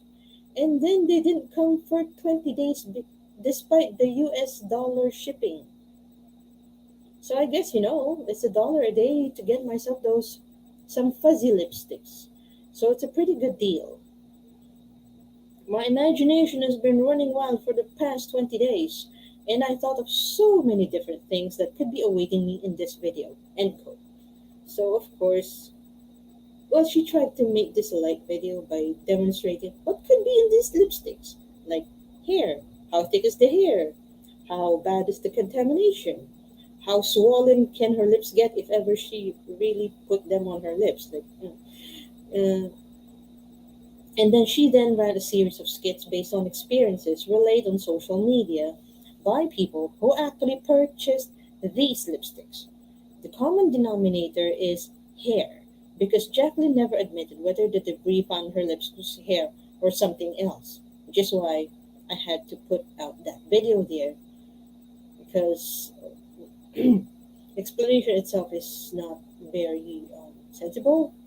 So the possibility of these lipsticks becoming the clown car of cosmetics today is very much out there. Then Alex went forward to describing how much did she spend for this. And I quote, $295 for a pack of 20 lipsticks, plus the $20 shipping came to a total of $315, which for me, a humble Australian, at an exchange rate of $1 to 66 US cents, that cost me a measly 475 Australian dollars for a pack of 20 lipsticks that I won't feel very comfortable using. End quote. So Alex then showed some screenshots of other folks that bought the lipsticks and the irritations that occurred after they were applied. Shade names were provided for the screenies for brevity as well. So, one screenshot tweeted around June 19, 2019 says, my lips are completely swollen and dry as F. They've had a severe reaction to the damn lipstick hence this brown line on my top lip. You should be effing ashamed of yourself, Jaclyn Hill. End quote.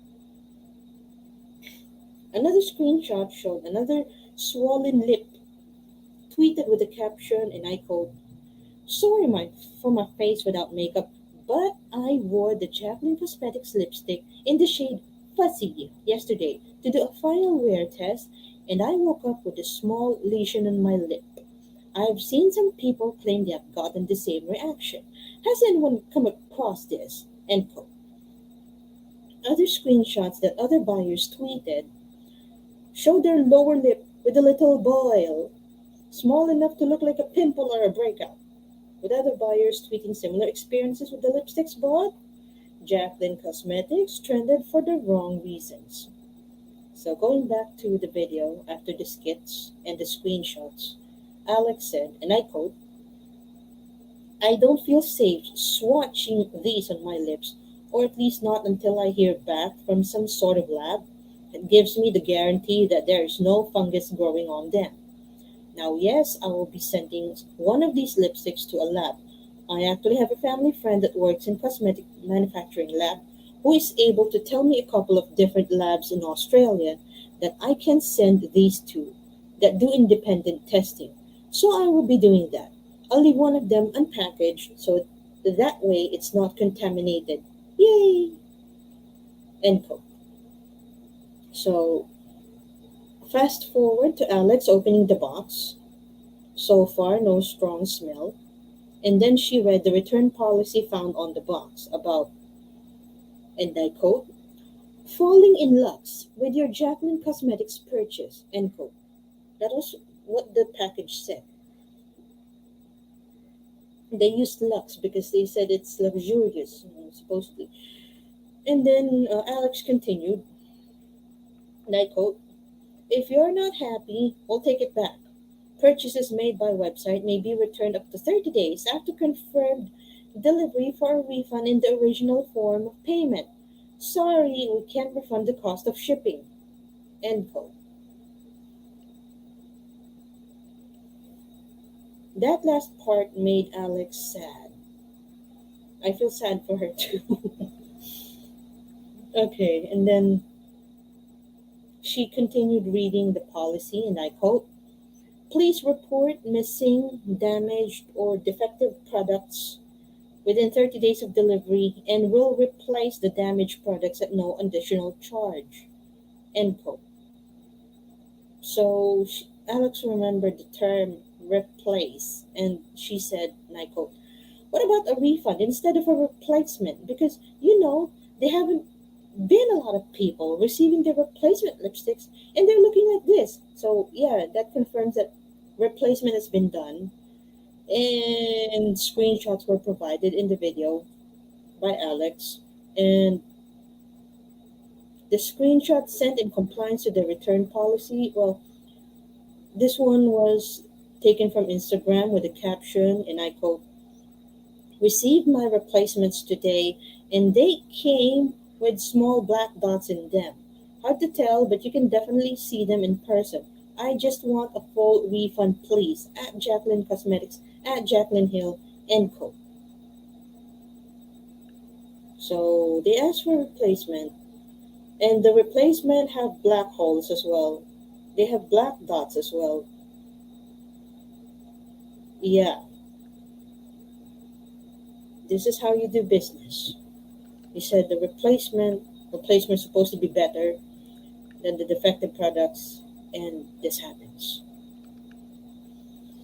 Okay, and then, by the way, Alex does not have a microscope similar to the one that Raw Beauty Christie used in her video, so she brought out her camera with macro lens. Like, I'm aware of some cameras that have, the one that they can focus on the product or the item that was placed, and then it would simply highlight all of the items that are showing in there. So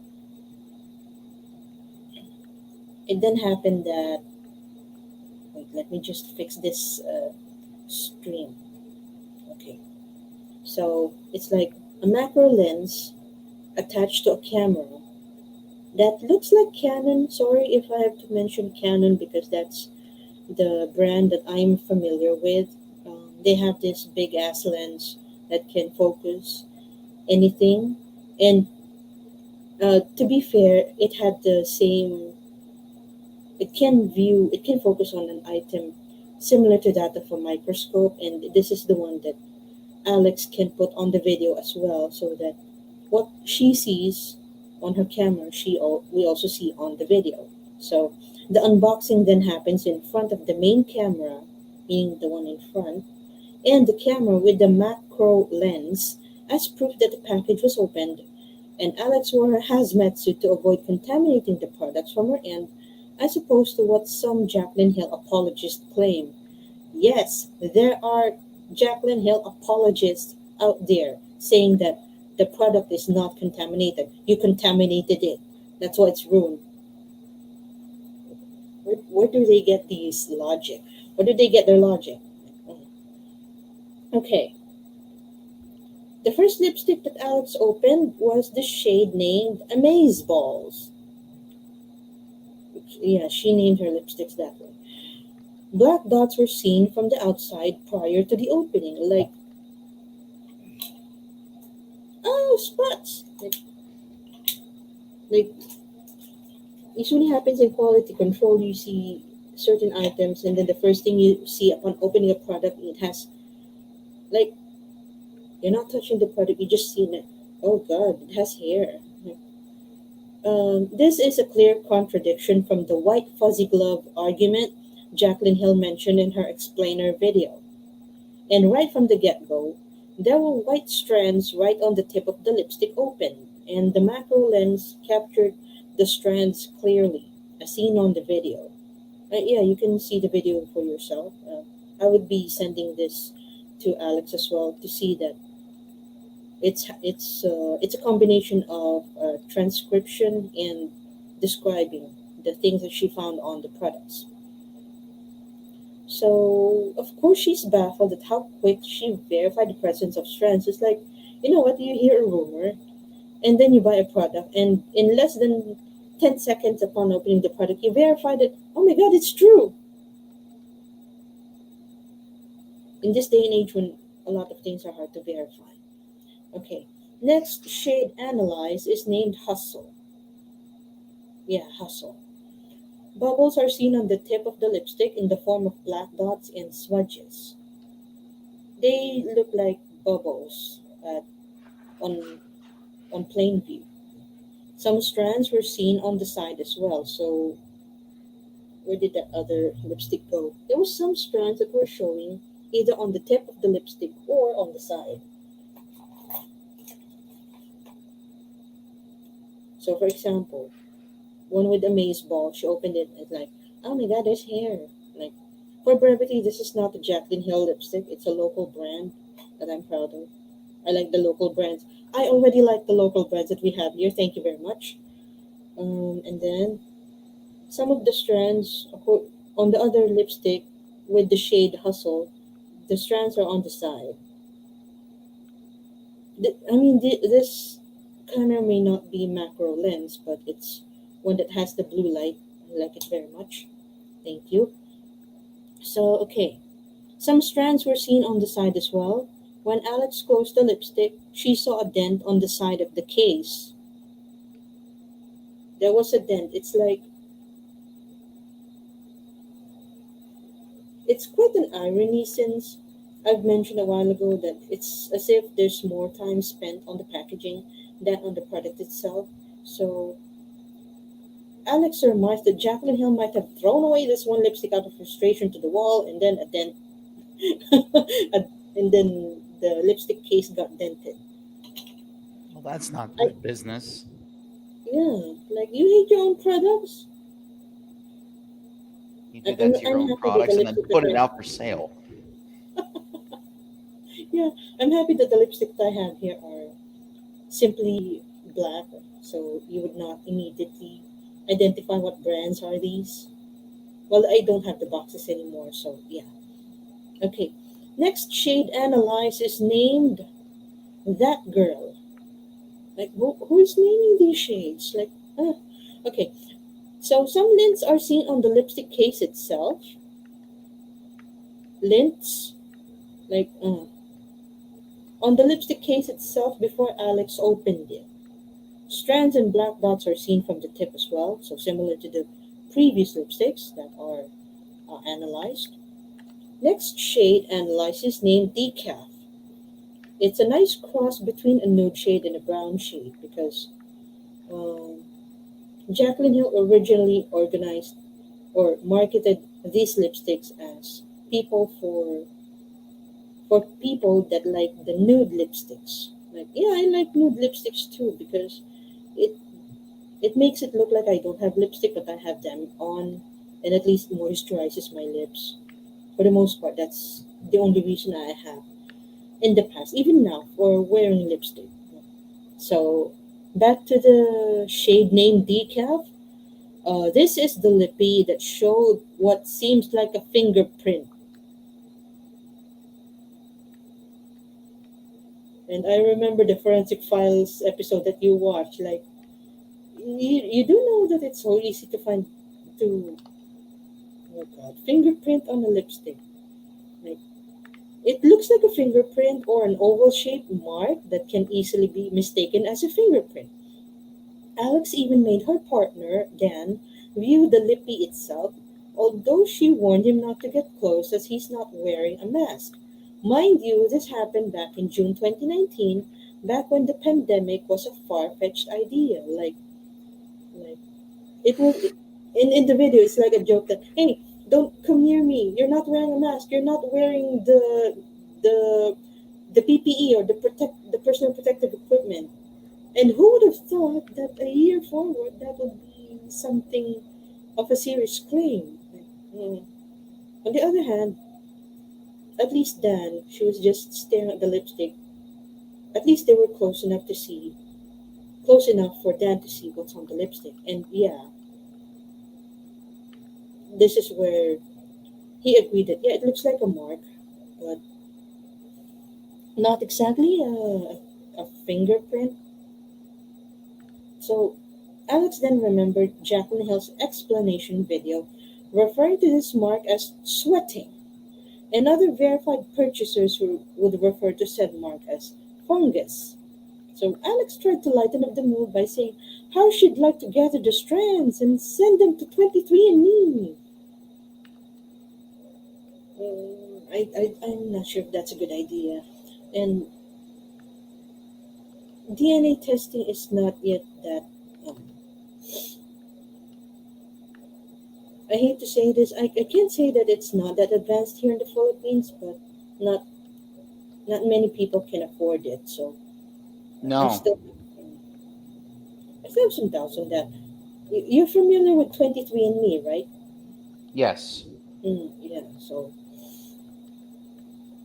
not sure if I would be trying that, and I'm not sure if they deliver to the Philippines. So I would put that idea on the back burner for now. Okay. So next shade is cheeky, like cheeky. So here we go. Alex then twist the case to pop out the lipstick to show on camera the lipstick residue around the case from the inside. Like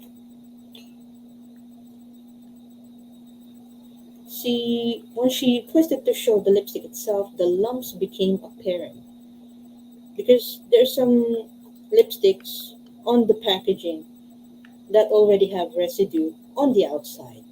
Like, how messy is this packaging? Some of the residue ended up outside. Like, did they leak? Did they sweat so hard that they ended up leaking on the container itself? Like, so this is the part, the one where she reviews the cheeky lipstick. This is the part that Jaclyn Hill referred to as the ingredients not getting dissolved immediately due to the unclean vats used in stirring the raw materials. And frankly, it doesn't make sense. Jaclyn Hill's explanation doesn't make any sense. It's like she's using these big words and then expect us to understand. Now, if the factory workers used white fuzzy gloves to pack the lipsticks, how did the strands make it inside the cases themselves? Like, inside the cases themselves, like there's residue outside the case, then there's residue inside the case, and some of them are strands. So, another another proof that Jaclyn Hill may not know exactly what her products are all about. So, yeah, this is where Alex remembered Jaclyn Hill saying that the vats used for stirring the raw materials were then cleaned with white towels. This is also this is somewhat agreeing with the statement of a beauty blogger of Twitter. So okay. In case you haven't realized that, Jaclyn Hill always have an explanation for everything, which is why the video lasted 14 minutes. The white fuzzy gloves, the black spots, the unclean bats, and the strands. So, but this is why in this episode, terms strands and hair are used interchangeably because product reviewers describe the debris as hair, and Jaclyn Hill denies the presence of hair in her products.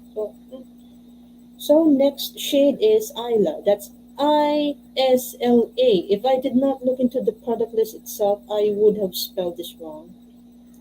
Um, so yeah, it had debris, and Alex felt bad that the debris fell off the lipstick and got were not captured on camera. So the debris fell on her smartphone though. That's atop her lap. So she ended up showing the phone with the debris that fell on it. Like you open the lipstick and then something falls off, and then it lands on your phone. Then you show the phone. Small morsels, but white enough to be seen in the middle of a black screen. This is also the lippy with the strong smell. And that's also the consistent thing about the smell. Because when Kenna Whitnell reviewed the lipsticks on her own channel, the first thing she noticed is the smell. She said that it smells like Play Doh. Well, other reviewers said that it smelled like Play Doh, and then she remembered why it smelled like Play Doh. Some of the ingredients might be expired. I was gonna say, did they use Play-Doh products? They're not good for the mouth, right? No, no. No. Although, yeah, it became a joke as well. Did she use Play-Doh raw materials for this? Because it's in the smell. Like, and Kenna Whitnell did not agree with them yet. Alex did not agree with them either. But I mean, one, two, three.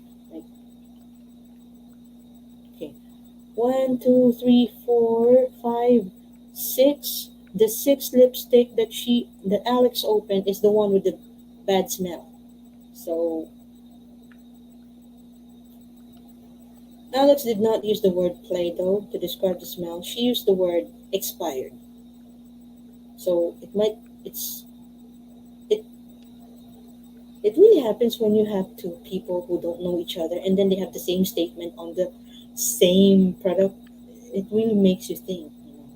So also in this lipstick, it doesn't help that the bubbles are also seen at the tip of the lipstick. It's like they're always seen either on the side or at the tip of the lipstick. Next shade is Sophia. So this is where Alex snaps. Not only she did find black spots, she found the metal shard. It was in the middle of the surface it got stuck in. So I wrote the transcript where she snapped. She said, and I quote, I have no jokes. I'm sorry. This isn't funny anymore. That's metal. That is straight up either it's metal or it's glass. Because it's reflective. I'm speechless. Speechless right now. That's absolute insanity. That's a sharp object sticking out. Jaclyn Hill needs to recall the stuff. This isn't a game anymore. This isn't funny. This isn't her 5 perfect excuses as to why there's little imperfections here and there. She needs to recall it. Companies have insurance for crap like this. Yeah, they And do.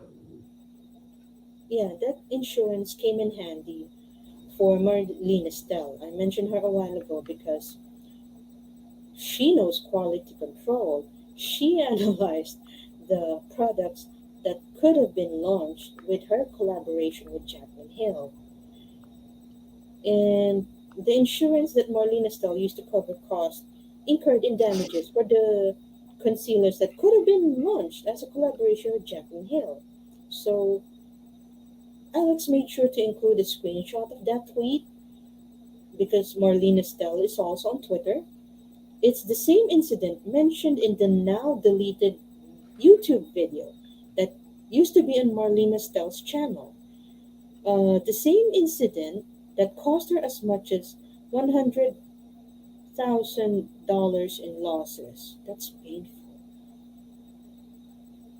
Although there have been Kevin James Bennett of the Facebook group In My Kid was claiming that if you would put it all together, the losses amounted to as much as $250,000 in losses.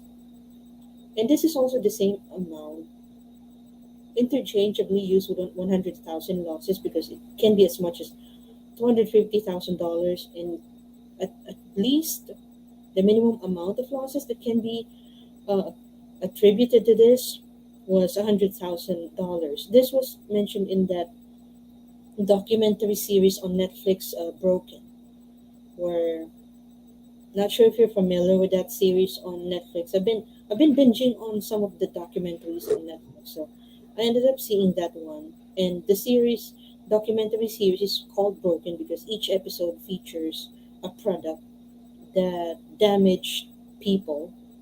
And of course, Marlene Estelle became a reference for that episode because she became the example of how to handle damaged goods, how to use your insurance to cover up for the mistakes that occurred in a product launch, and how painful it is financially for the company. That makes you wonder how can they recover that much losses in a year.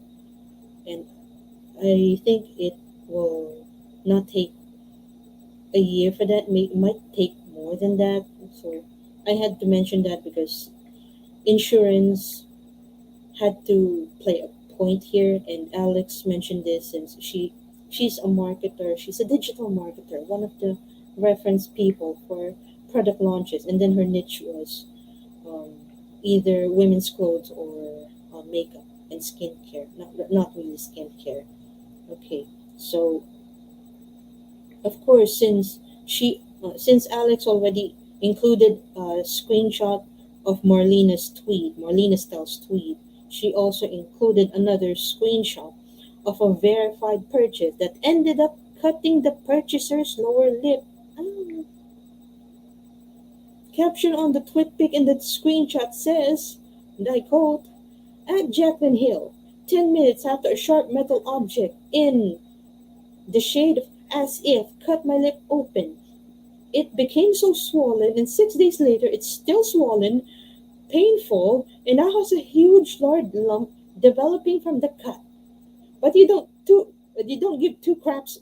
Karma is a B at Jaclyn Cosmetic. It's really bad." End quote. So yeah, again Alex snapped, and I quote, "I'm getting emotional. I feel like I'm getting on the verge of tears right now. Like, this is not funny. I want this to be a funny video. This is nuts. Absolutely insane. Jaclyn Hill has no integrity if she's letting people continue to purchase this. The second that people started noticing anything like fuzzies or little bumps or things like that, she should have pulled it. She's telling people it's completely safe to use, and she probably has a young audience." End quote. And that's actually the scary thing. She really has a young audience, and she has apologists that still believe her. Like, what else do you want to see? So, Alex said, "It makes me angry that this woman is getting away with so much." End quote. I haven't even mentioned the second apology video that she made, not on YouTube, but she made it on Instagram. And then people start analyzing it. Yeah, you were apologizing again because the first apology video failed to save your career, at least.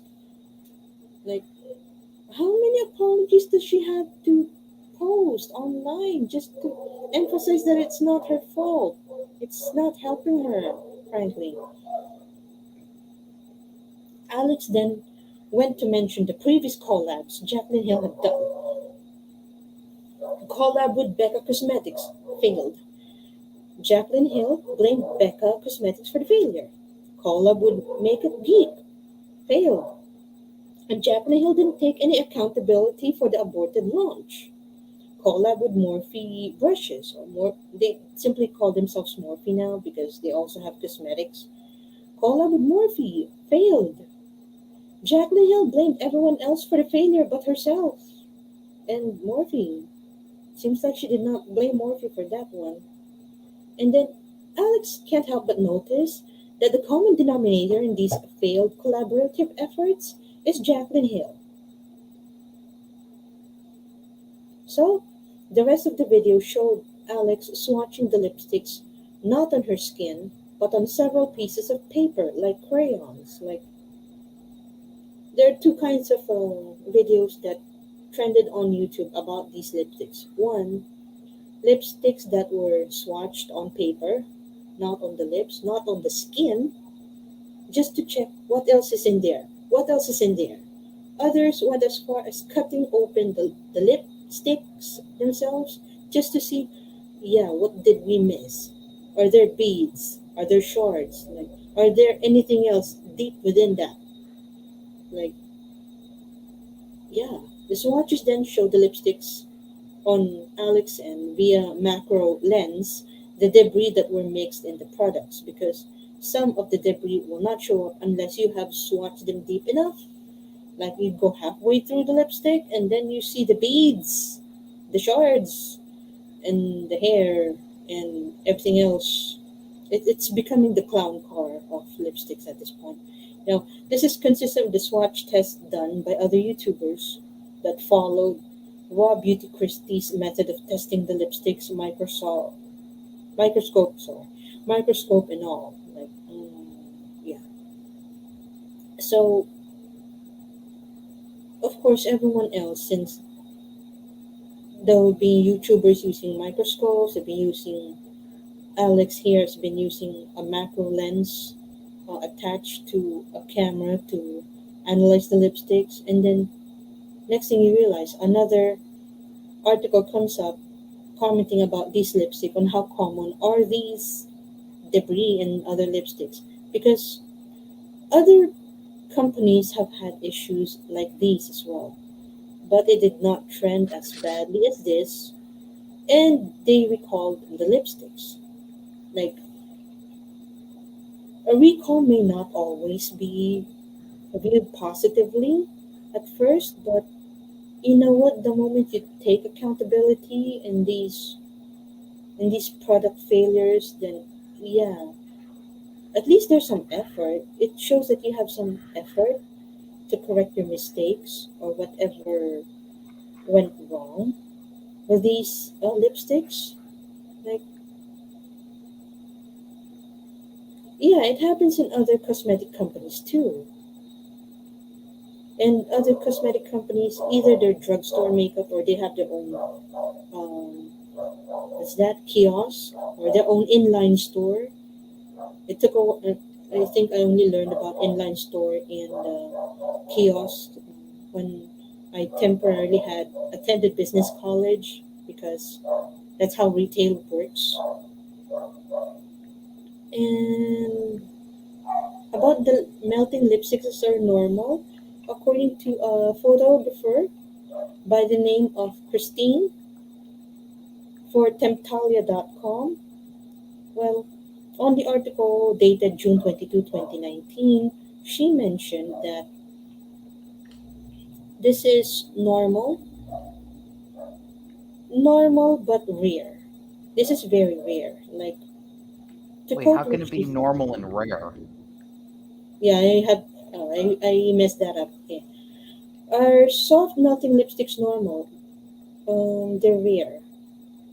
Okay, that's so going back to the quote here, like, and I quote, it's rare for a lipstick to full on melt in a tube. It would have to be receiving a lot of heat exposure for a long period of time.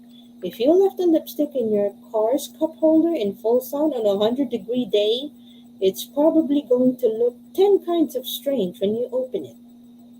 You can take a lighter with care, please, and the heat will smooth out and add shine back to a lipstick, but can be enough heat in just a few seconds to cause drips down the side of the lipstick. End quote.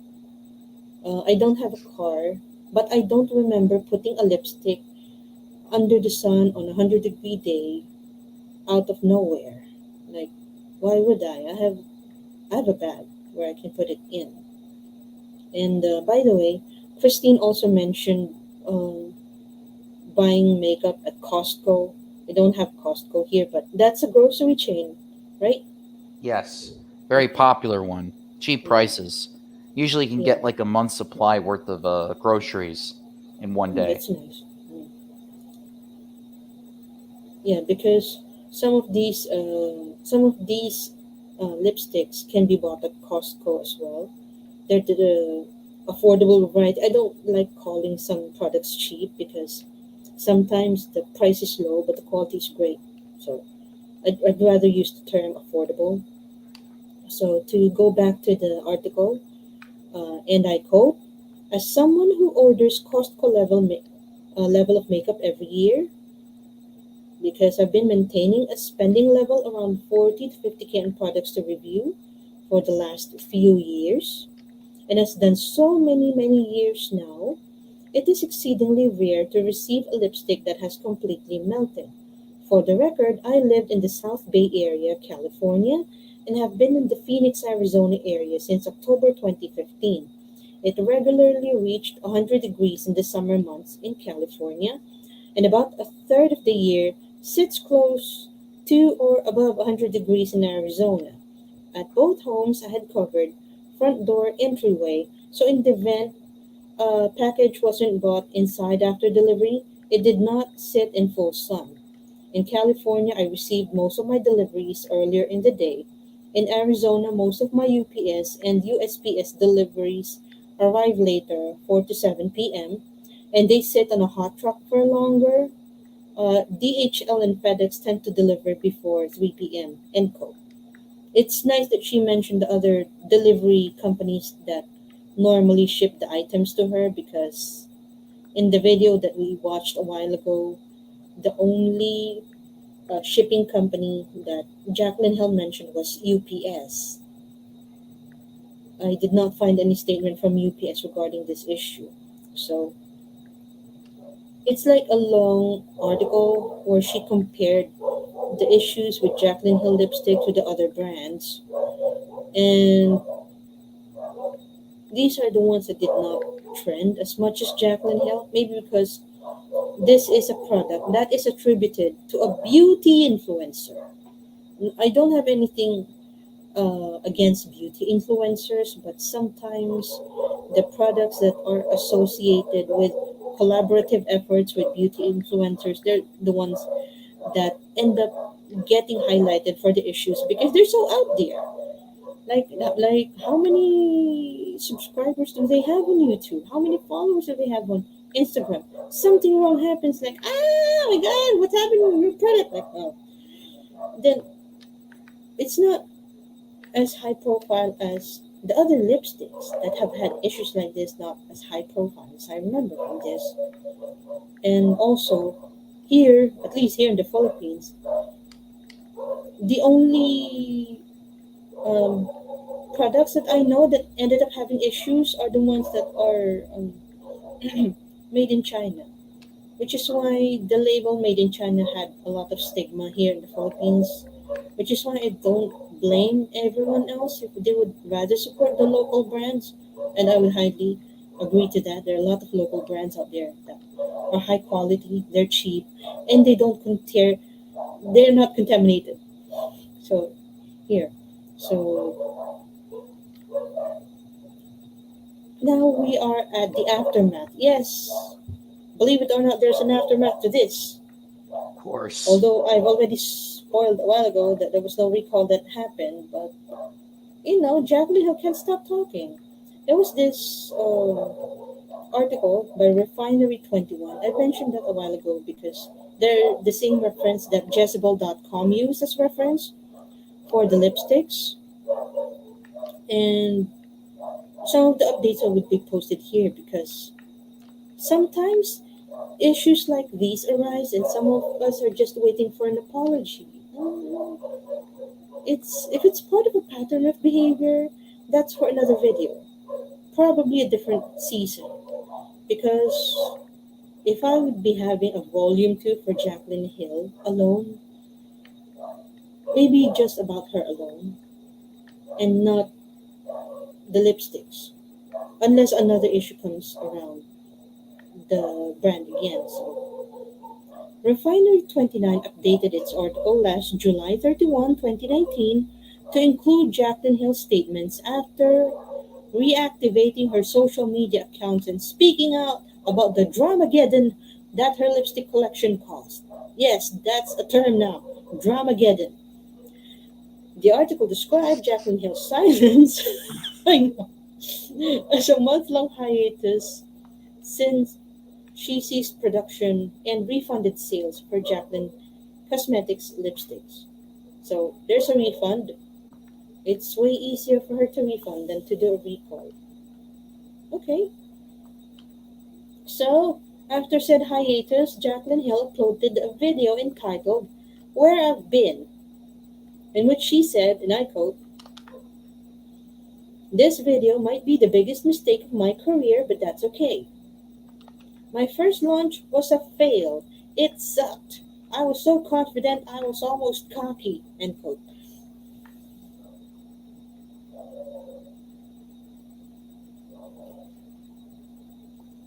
Okay, so the article rephrased the month-long absence as a break on her part to rebuild her enterprise. So, again, quoting Jaclyn Hill, "This past month, I've built an entire quality control team, and I have brought on several people for different things. It's why I left social media." End quote. And then she mentioned later on that she fired so many people. Suddenly, it made you think if she's the also one replying on the Jaclyn Cosmetics Twitter account or some other employee. If she's handling both her personal account on Twitter and the Jaclyn Cosmetics account on Twitter, yeah, expect some replies to quality concerns to be a little messed up. And obviously, it's a different person handling the Facebook customer service account, which might explain why the refunds are way easier. Oops. Okay. She then said, and I quote, "I did not have a quality control team big enough to handle what I was doing, and it's important that you guys know how sorry and embarrassed I am." End quote. There, it's out of the bag. Finally, she confirmed it. Finally. It took a while, didn't it? Yeah, it took her a month. So, yeah, this is also the article, the updated version, where she confirmed that she has switched labs. And this is consistent to the statements mentioned in the explainer video about how the previous lab mishandled the raw materials and the procedure itself. It's so easy for her to use the previous lab as a scapegoat now. So, to quote again Jaclyn Hill on that video, "I am doing everything in my power to make sure things like this never happen again. And if they do, we'll deal with it." End quote. I don't know, it sounds repetitive at this point, but yeah, maybe she's following a script. Yes. So, yeah, it seems like, right? It seems like she's following a script. And I have to agree with the observation that while Jaclyn Hill found it too easy to throw Becca Cosmetics under the bus after the failed collab, she never blamed Morphe. The Jaclyn Hill lipstick collection was actually her second collab with Morphe. It just so happened that some documents got leaked online as to who actually owned Jaclyn Cosmetics. So there's this. I'll be mentioning Kevin James Bennett again because he's the one that actually described this leak as, quote, "a very poor job of attempting to cover up their business association, claiming that she was owner of the company," end quote. Because Jaclyn Hill is claiming that she owns this company, and then these papers come out, and then the ownership was traced to Morphe Cosmetics or Morphe, the other company. It's like a holding company, and it's like a corporate thing where there's this brand, then there's the company, and then there's a parent company. So to prove this, Kevin James Bennett attached a link of the press release of the renaming of Morphe's parent company into Former Brands. Former Brands has positioned itself as and this is based on their press release, the incubator, accelerator, and curator of next generation beauty brands. So they're like the Y Combinator of beauty brands now? Is Y Combinator still alive, by the way? You familiar with that company? Last time I checked, Y Combinator was like this. They have their venture capitalist company now. I don't know. Yeah, because venture capitalist is like it's like on Shark Tank where someone has an idea and they just need funds for their idea, that kind of thing. It's like Former Brands is like one of those sharks, and they only accept proposals from people with beauty brands to launch or trying to launch. So, okay, so this can actually explain why Jaclyn Cosmetics is still up as a company, with Jaclyn Hill becoming its face, at least brand wise, because she did not deny that Morphe has a stake on her company. Although she has mentioned several times in the past that she owns this, she calls herself a CEO, and she would be answering some emails. Keep it bougie. Oh no. I know what she's gonna say by that. Mm, You gotta I listen to the mean, song Bad and Bougie to get the reference. no, oh God. I know that bougie is a slang term because it's short for bourgeoisie. I may not be. I may not be a native English speaker, but if I end up some of my emails with keep it bougie, like yeah, my client would start doubting if I'm even serious about the job. So yeah, and now the social media pages are still up. Yes, social media pages associated with Jaclyn Cosmetics, they're still up with their founder, allegedly, Jaclyn Hill, going back to what was their last product launch that she ever did right, which is highlighters. And that was the only product she did right so far. Based on the research that I made, she had this product with Becca Cosmetics highlighters. It did well. It had great reviews. It has no contamination issues. And I'm not exactly much of a highlighter person because I don't know what else needs to be highlighted on my face. Oh, I Um, thought you meant like actual highlighters, like what you use to like on paper. no, I was no, like, that's not wow, what. she really went from that to that. No, it's like good thing I have the highlighter here with me. Checking on the materials here. I have my kit, and by the way, this is not sponsored. I actually bought this product. This is a highlighter that I use occasionally whenever I'm experimenting on my face. LA Girl, uh, although they call it a strobe thing, Yeah, I know strobe that light, brand. yeah. Yeah, they have the products here, and highlighters like I was I was actually doing my research. What are the highlighters for? You already have all of these products on your face. What else do you need? It's like I just want to make my chin look prominent, or I want to make my nose look prominent. Like I want certain parts of my face look prominent. Like okay, like because for me, I am fine with a face powder. Yes, LA Girl, and with the lipsticks here. The only non-local brand I have. This is MAC. This is the lipstick that Repsion tested. Maybe not the same variant, but it's almost the same color. And of course, my fave lipstick is a local brand, Blythe Cosmetics. very cheap, very nice. So it's, I think I bought it for 150 pesos. Convert that to US dollars, that's $3. Oh, that's not bad. Yeah, like there are, you don't need to package, or at least you don't need to brand your products as bougie or luxurious. At the end of the day, people just wanted quality in their products. Like, also, they wanted answers to all of these concerns because you know what? You're not just selling the product, you're selling the experience.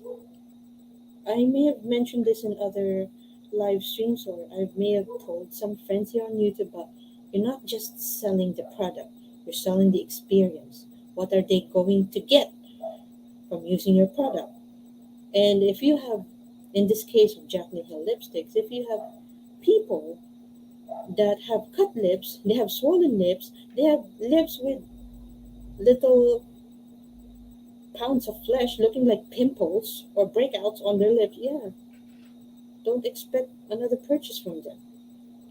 Which is why the moment speculations arose that Jaclyn Lipsticks might be coming back, like no,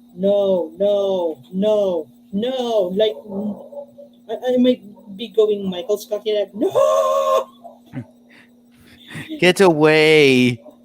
Yeah, like, get away. Like, I may not be watching The Office, but I like the memes that um, ended up becoming useful because of uh, because of because of The Office, and it makes sense that you have a product and then you have to go with these shenanigans. Like sometimes you just wanted an apology, or you wanted people to realize that you are there for them, because if the product is bad and the customer service is bad, what else is left for you to do? Mm, like, yeah,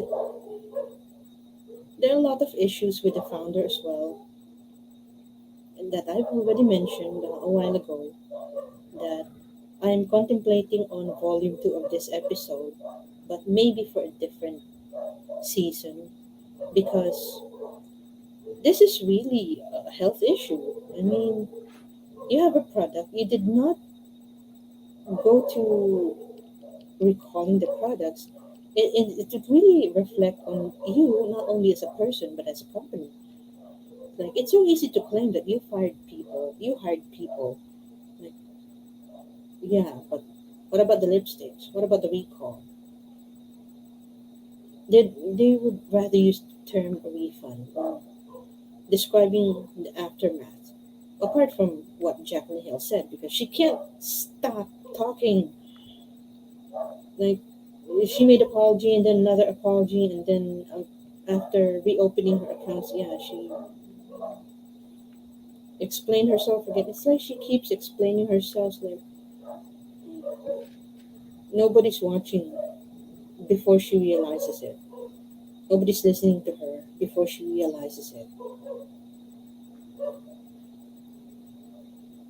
How about you? Got any final thoughts? I'm speechless. So I everything I said was mostly in that video. It was going to come to fruition. Mm, yeah, because when I was analyzing this, it's like it reminded me of all the topics covered on Legends of the Internet, that about people who are not good at handling criticism, and even the makeup world has that. And then yeah, there's that. She can't handle criticism. She can't handle feedback like this. It's as if, yeah, I think that explains best why she's not totally owning it, because she doesn't own it as a No, whole. No, she it's so can't admit easy she's to, wrong. she can't admit that she's wrong. It's like it's so easier to trace the lies that she made than the things that she did right. And that is that highlighter product that she made. That might be the only thing that she did right on the launch. Because after that, yeah, she had another batch of highlighters, either in loose powder or pressed powder form, and there were some issues regarding the sourcing of the raw materials. And then she had these other products that I did not look too into it anymore because if I end up not buying them, then yeah, I might as well not check into them. So I really end up. It's hard to keep focus when you're covering someone with so many issues, and Yeah. you just need to prove a point. Yeah, what really happened and what resolution happened. It doesn't have a happy ending to this because don't get me wrong, I don't want Jaclyn Cosmetics to be shut down. It's just that they had all the chances to correct themselves. They just need to be responsible because this is the biggest problem with being an influencer. You've influenced so many people, so many young people. Yeah, she has minors for fans, minors that may not be so minor, but they get to wear makeup that are influenced by her makeup tutorials. That's how she started on YouTube anyway, doing makeup tutorials. And then this happens, and then she would not take accountability for it because there's someone else ready to take the fall for her. Or at least she can always blame it on someone else, you know?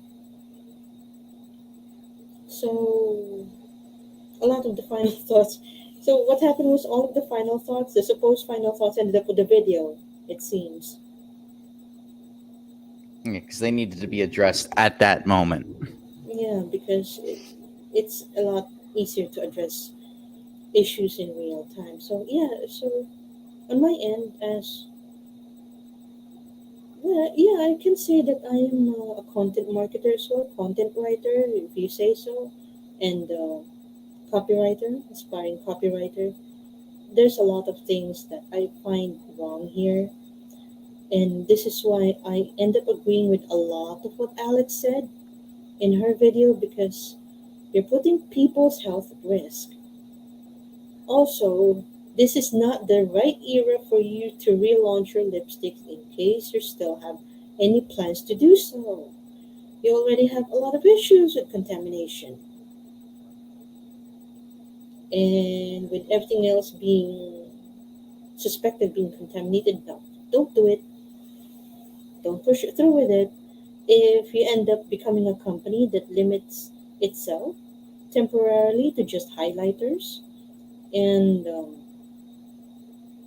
eyeshadows, then yeah, for now, it's okay to start small because you still have your followers. You have Jaclyn Hill has a lot of loyal followers. I've mentioned about the apologists earlier in this video, and of course, some of them are still fans of Jaclyn Hill, either the person or the brand itself. I suppose it's more of the person, and they're fans of the person first and the brand second. So you have that kind of power over people and you misuse it, there will come a time that no one will believe you anymore. And that will be scary because if you know how to monetize your influence online, but you don't know how to take accountability for all the mistakes that you made, even if she has said several times in the past sorry, I almost counted the number of times she said sorry in her video. I I stopped myself from doing that because yeah, and the number of times she said sorry in that video does not make her truly sorry. And the fact that she did not recall the products, yeah, it seems as if this happens again. I hate thinking that this had to happen again, just for her to realize the importance of product recall. Because you have influencers here who have proven their point, who have proven that these lipsticks are not safe to use and you can never question their credentials. You have a beauty guru, you have a biochemist, you have a makeup artist, the Kevin James Bennett, and then you have a digital marketer, Alex of Pretty Pastel Please. You have these people. They don't know each other. They simply agreed on one common thing, and that the lipsticks are contaminated and did not do anything about it.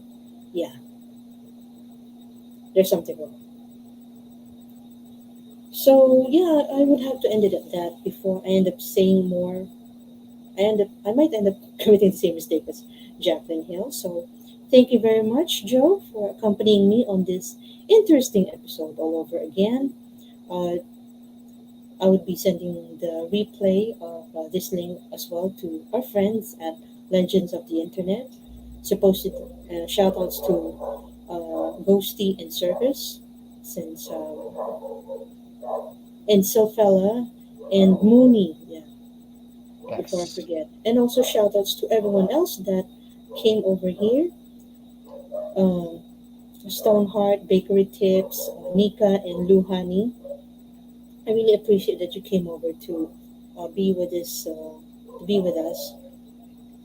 Hopefully, I would make a Filipino language explainer video for this issue as well, because you know what, there are never forget the mistakes, because you would realize what lessons are embedded in those mistakes. So there you go.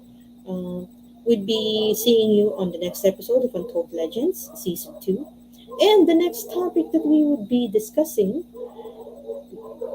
we would be shying away this time around from the personalities, and we would be discussing a group, or at least an event.